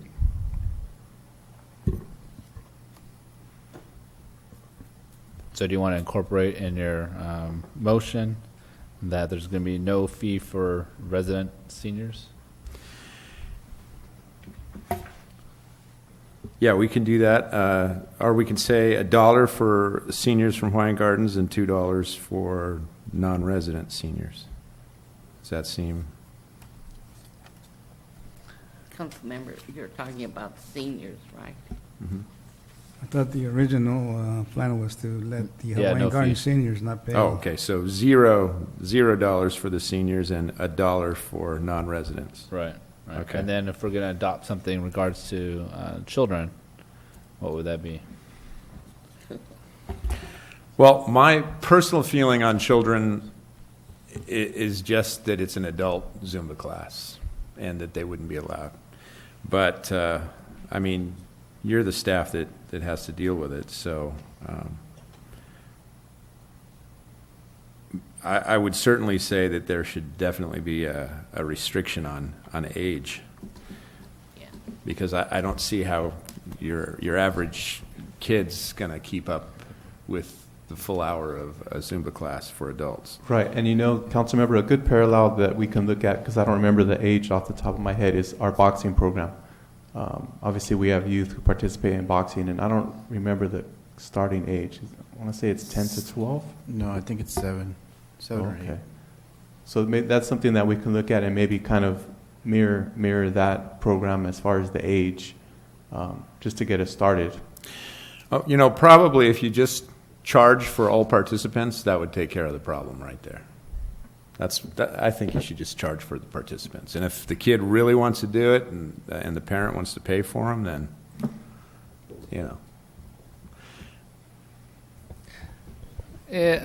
I don't know. I think, But for children, I think we should have a separate fee schedule. I mean, let's just cut it in half. Say $1. Yeah. Well, let's look at it this way too, though. If you have kids that are 10, 11 years old, now you're taking away a space for an adult that wants to be in the Zumba class. So, do kids really like to do the Zumba there with adults? I don't think so. Teenagers, I don't think. know. I Any don't idea think, how many I don't think teenagers are going to be hanging participate? around No. with the old people. It's minimal, though, right? Yeah, we don't have the exact data with me as far as how many youth have been participating. And again, I feel confident in stating that I don't think, if children attend, I don't think they'll take the place of any adults, because I don't think we'll reach the maximum any further, being that we're going to be charging. I mean, if that's the case, I would just make the recommendation that we cut the fees in half for the children. So $1 for residents, $2 for non-residents. And if you don't think it's really going to hit the levels of the 80 participants, then it's really not going to have an impact. I think that's a good idea. Yeah. Okay, I'd be willing to make the motion with the corrections. Okay. Do we have a I second? second it. Do we need, okay. Do we need to address the senior age? Just for clarification purposes? Yeah, I believe that it was stated that 55 plus is a senior. Is that correct? For a lot of state programs, the age is 65. But I think that for the city, it is 55. Yes. Yeah, so it's Okay, it's 55. already Mhm. it's already understood. Okay. Do we have a second? Yeah. All right. All's in favor? Aye. Aye. Michi. Michi.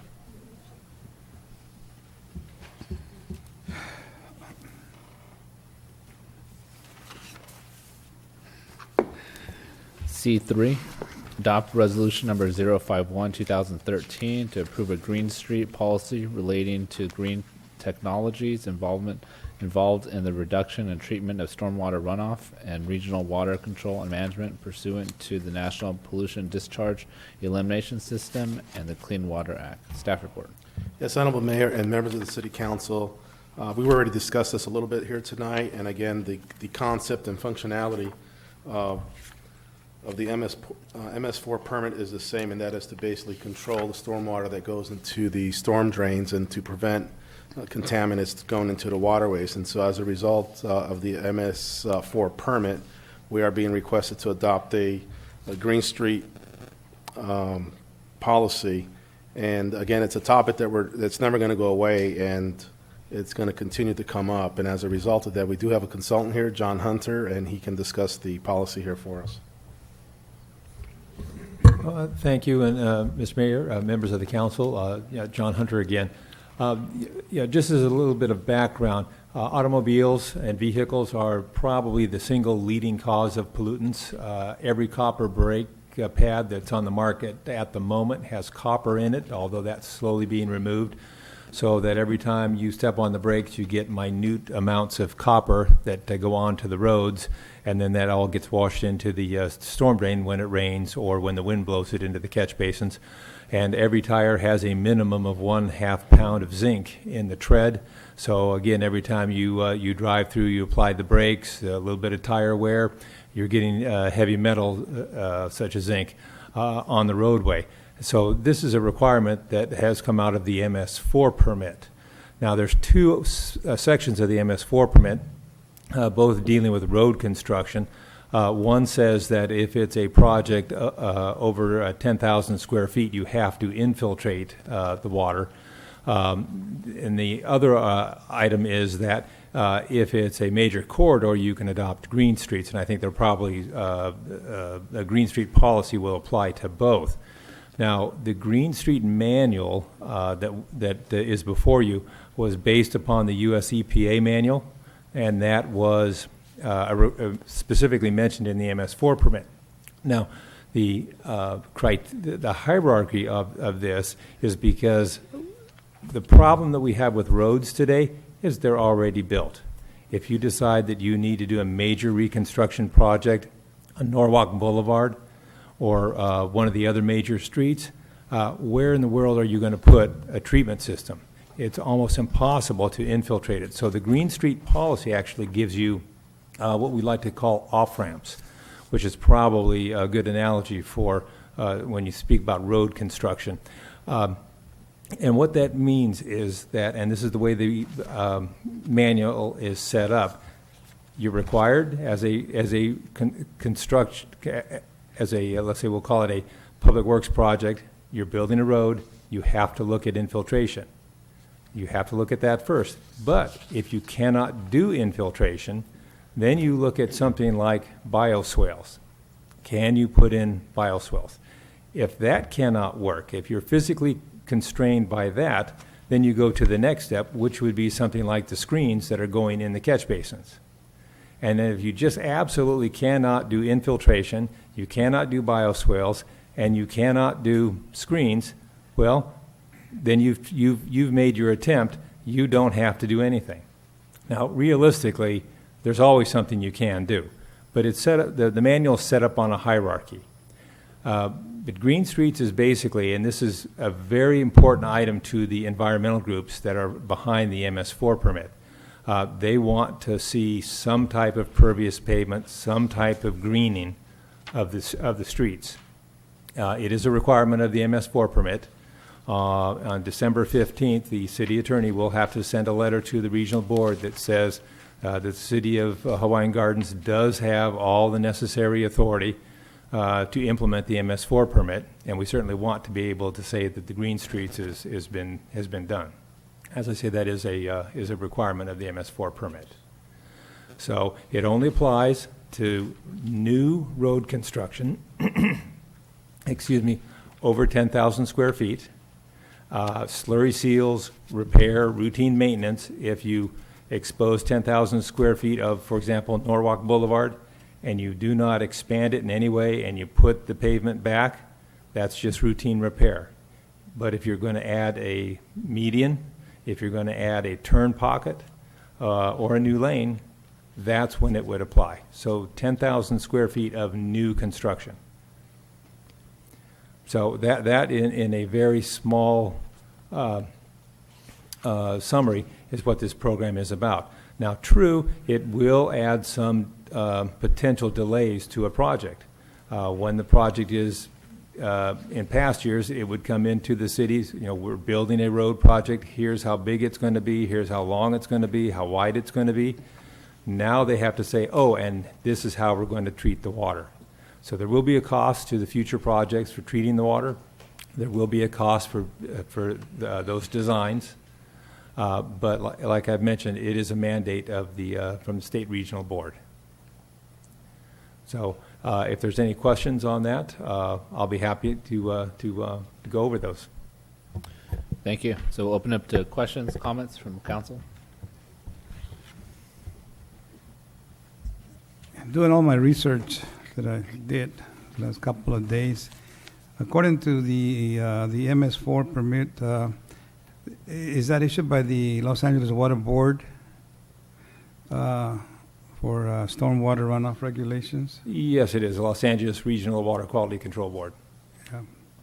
So, and then you being our consultant on the NSP, what is it, NSPDES? I keep forgetting those. Oh, NPDES. NPDES.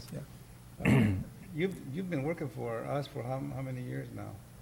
Oh, I'm just about to go into my third year.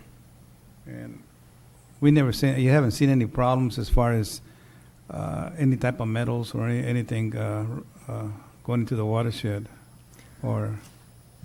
Well, some of the results that we've been getting, the LA County Flood Control has a monitoring station near the confluence of Coyote Creek and the San Gabriel River.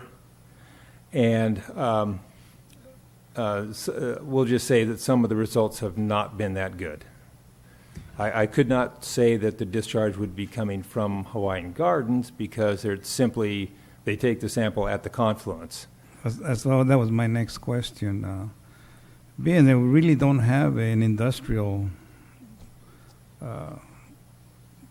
base here in Hawaiian Gardens, like the City of Commerce, some of those big cities, but that's all there is industrial. And they deal with a lot of chemicals, and I don't know if we deal with any chemicals in our city. So it is to say there is pollution going into, but you don't know where it's coming from.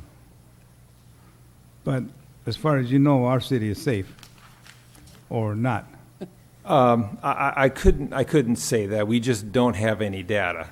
I would add that we had talked earlier today about a watershed management plan that's coming up. That's going to involve monitoring, and the plan right now, and it's very preliminary, is we will start at the county's monitoring station and slowly work our way up. If we can confirm that the county's monitoring is, let's say we're getting excessive amounts of heavy metals and other pollutants, then we will move upstream until we find out where the problems are coming from.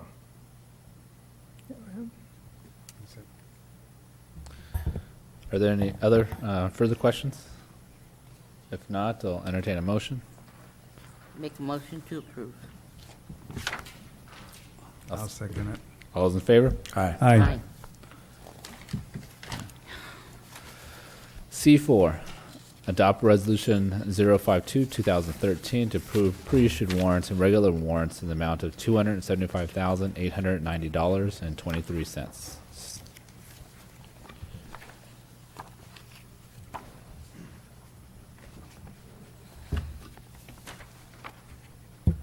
I just have a couple of questions. On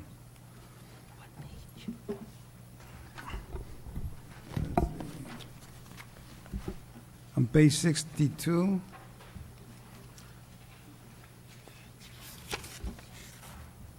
we have JAS Building Safety Code Enforcement for $21,588, and it's under building. So would this be building permits or building?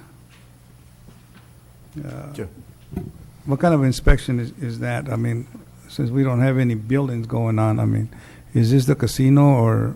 No, this is your monthly cost for running the building department. As you know, the entire building department is contracted out to JS. Right, JAS. So there's a cost to staff. So this includes the code enforcement, the engineering. Engineering is provided by Wildan. Ismail is through Wildan. If there is a code enforcement component, that may be billed in a separate account. I believe for this fiscal year, which I think is the 2012-2013, it was being billed to CDBG. So that line item more than likely reflects the building operation. And I don't think we have a monthly report this evening for all the various divisions that we have. But if you look at the monthly reports, there is a lot of building activity. There is a lot of inspections. A lot of it is a lot of tenant improvements. Of course, you know, we have the Walmart. That's one of our biggest projects. We now have officially the Starbucks coming in. That's in plan check as well. There is a lot of building activity, actually. If you look at we don't have it tonight before us, but on the monthly reports, it does reflect all the building activity that occurs. And then, of course, as you know, with the new casino, there's going to be a lot of activity there, and there already has been. We've been plan checking those plans. So this amount could reflect activity that may have occurred on the casino as well. And we just being that I just touched on that topic, we did call today, and they anticipate submitting their second round for plan check on the casino plans.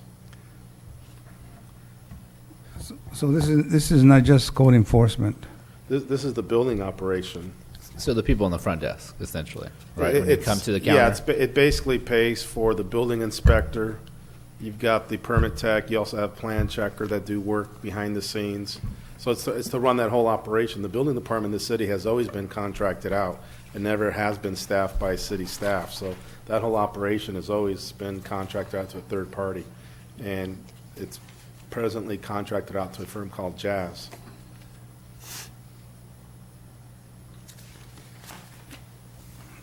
Because you do have another entry on page 67 for building safety and code enforcement, another $9,152 at the very bottom, code enforcement. Yeah, and that would be the code enforcement component.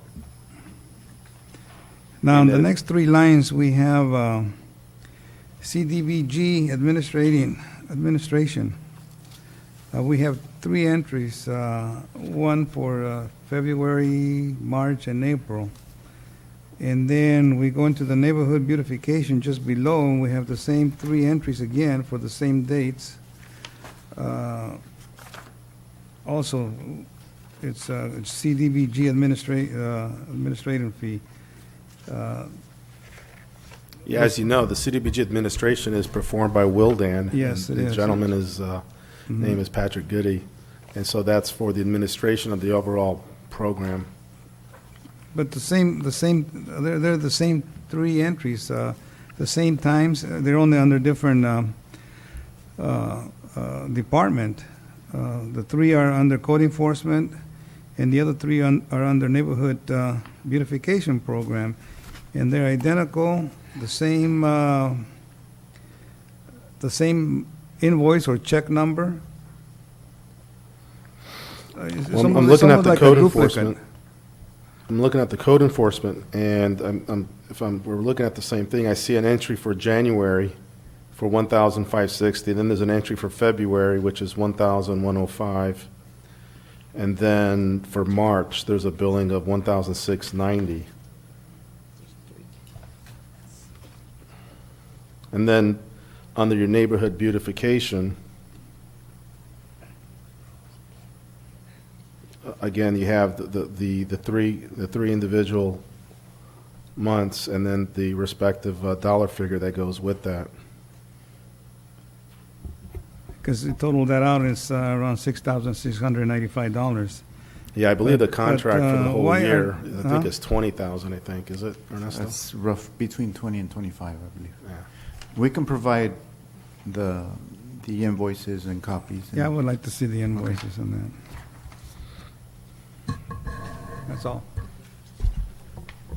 If there are no further questions, I'll entertain a motion. Make a motion to approve. Second it. All those in favor? Aye. Oh, roll call Aye. vote. Councilmember Canada? Yes. Councilmember Rodriguez? Yes. Councilmember Bruce? Yes. Mayor Farfan? Yes. Motion carries. Okay. C6, a request from the Community Development Department to approve the construction plans and specifications and to authorize the Community Development Director to advertise and seek public bids for the installation of new bus shelters and the rehabilitation of existing bus shelters. Staff report. Yes, Honorable Mayor, Members of City Council.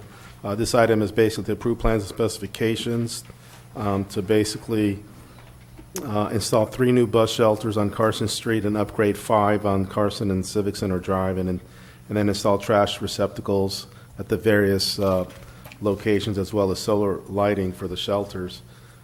The grant fund of $200,000 is being received by the FTA, along with a matching amount of 25%, which is $50,000, so for a grand total of $250,000. So the engineer's estimate for the construction of this project is approximately $193,200. Of course, we'll find out when the actual bids come in, and so when the actual bids come in, we will present them before you again for final approval for the award of a contract to do these upgrades. Questions, comments? Yeah, I just needed some clarification. So California, let's see. So the people, when we approved this way back, we approved the engineering services, and then they'll oversee the construction. You had approved a contract with Infrastructure Engineer. Yeah. They're here today. So they're not building it. No, they're overseeing it. They were and the designing designers, it. and they will perform contract management. So now we're opening bids so that someone can build it under their management. That's correct? Correct. Okay, that was the only reason I pulled it, just so that I could get clarification. Thank you. I just want to be notified when you send out the bids, the date that you send out the bids, and also notify when you get ready to open the bids. So. All right. Any other questions, comments? If not, I'll entertain a motion. Second. Okay, so I'm sorry. And I'll second it. All right. So, is Michi made the motion? Yeah, Is that she what- did. Okay, all right. And I seconded it. All right, all's in favor? Aye. Aye. Thank you. Item D, discussion items, none. Item E, new business, none. F, closed session, none. Oral staff reports. We do have one. Bashir, Bashir, right? take it away.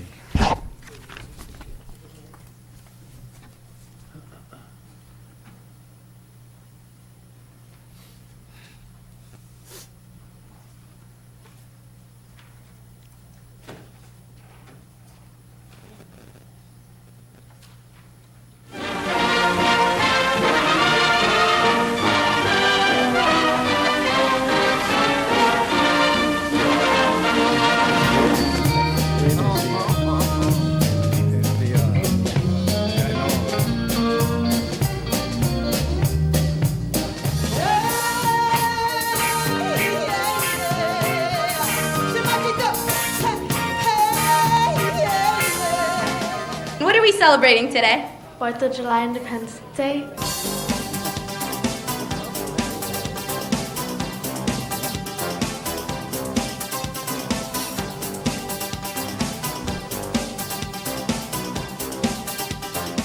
Are you really good at this basketball game? Yes. You think you could beat me at this? Yes. Challenge accepted.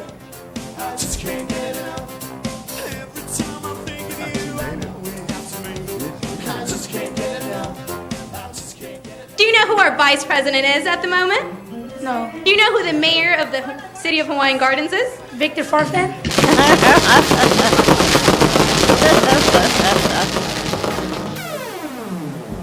We're here at the 14th annual City of Hawaiian Gardens Golf Tournament here at Los Coyotes Country Club. Today we've had a great turnout. There's a lot of people that have come, and me and Monica will be bringing you some interviews. The Lakers girls are here with us, and I hope you guys enjoy the rest of the segment.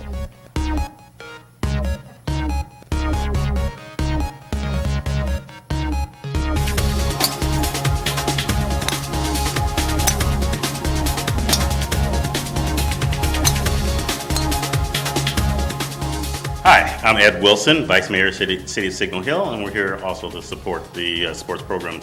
And it's a great thing for the youth, allow them to be active and participate and have things to do all year long.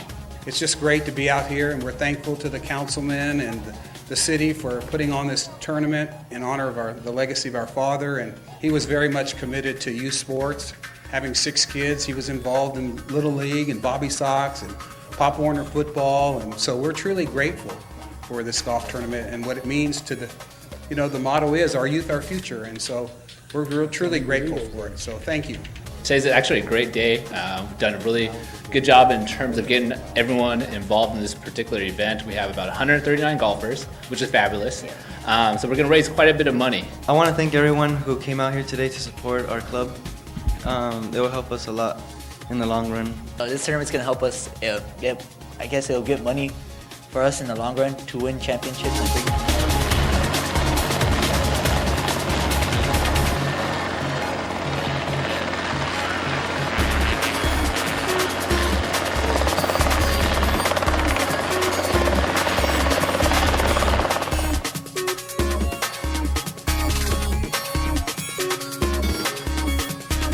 And we're thankful for all the sponsors today for giving and all the golfers who came out. It's a record for us this year to have that many golfers, so we're extremely happy that we continue with this event.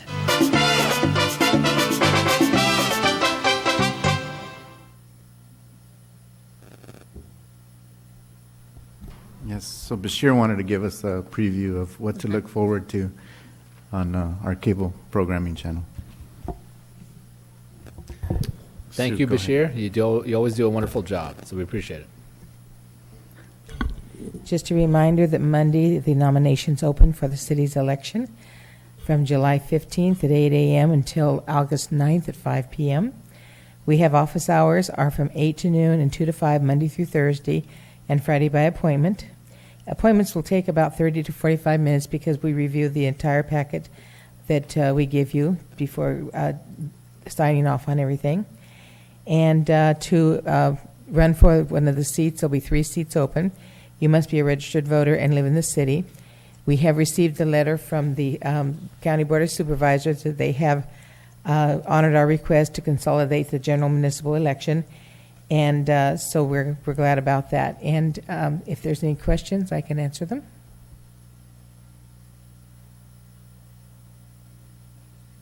All right, oral council reports. I just want to mention that I was at the 4th of July. The seniors were selling nachos and hot dogs earlier in the day. Wanted to ask you, Steve, did they make a profit? Because there were more people, I think, later on at night when the fireworks started. Yes, correct. For this particular event, most of the people start coming out after 6, 7 o'clock. I don't have the information on the advisory board on how they did, but we can find out and let you know. Okay, thank you. You're welcome. Really enjoyed the bands that you had there.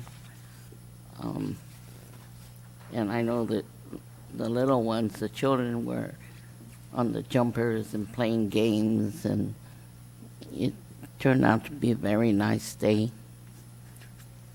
I'm not sure, Joe, what's the name of that clothes store that's opening by the 99 cents? Pardon me? Yeah. I walked in there thinking that they were open, and they said they're going to open in 5 weeks. They're also hiring part-time. And I thought it was like a second-hand store, but it really isn't, because I asked them if you can drop off clothes there. And what they do is they buy brand-new clothes or clothes that are not really used from different department stores, and they sell it at a low cost for the resident. I walked in, I was ready to buy. Yeah, I went in yesterday as well. I'm not sure, to be honest, if they're open or not, but the sign said open. I was able to walk in and browse around, but it's good quality clothes is what they sell. Yes, it is. So I did. She gave me a tour through the store. And I thought it was like this Goodwill, but it's not. So. And they call it basically very gently used clothing, so right. the quality is excellent quality at affordable prices. And I also needed to mention that the reason our council member, Mike Gomez, is not here today, he was invited by the First Lady, Michelle Obama, to attend dinner because Councilmember Gomez and the Tri-City Hospital is working together for healthy children, and that's what Michelle Obama's, I think, one of her major projects. And I think with Councilmember Gomez going to Washington, D.C., is putting our little city on the map. So he's going to be over there, I'm sure, promoting our city and how well we're going to be doing with our young children, because obesity does, at a young age, cause diabetes. So I hope he has a safe trip home and enjoys every moment being in Washington, D.C., except the humidity right now.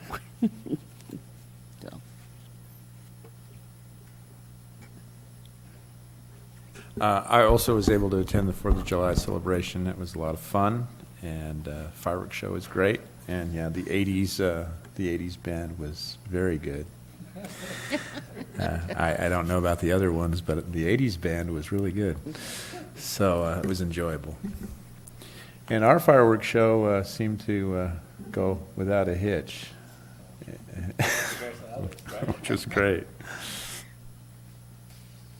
Yeah, I just want to thank staff on a job well done at the 4th of July celebration. I did stop by earlier in that particular event. But most importantly, I want to thank the committee and staff for the fabulous job they did on the Donald Schultz 14th Annual Golf Tournament. I mean, I was told, and I truly believe it, it's probably one of the best golf tournaments we've ever hosted, the biggest turnout.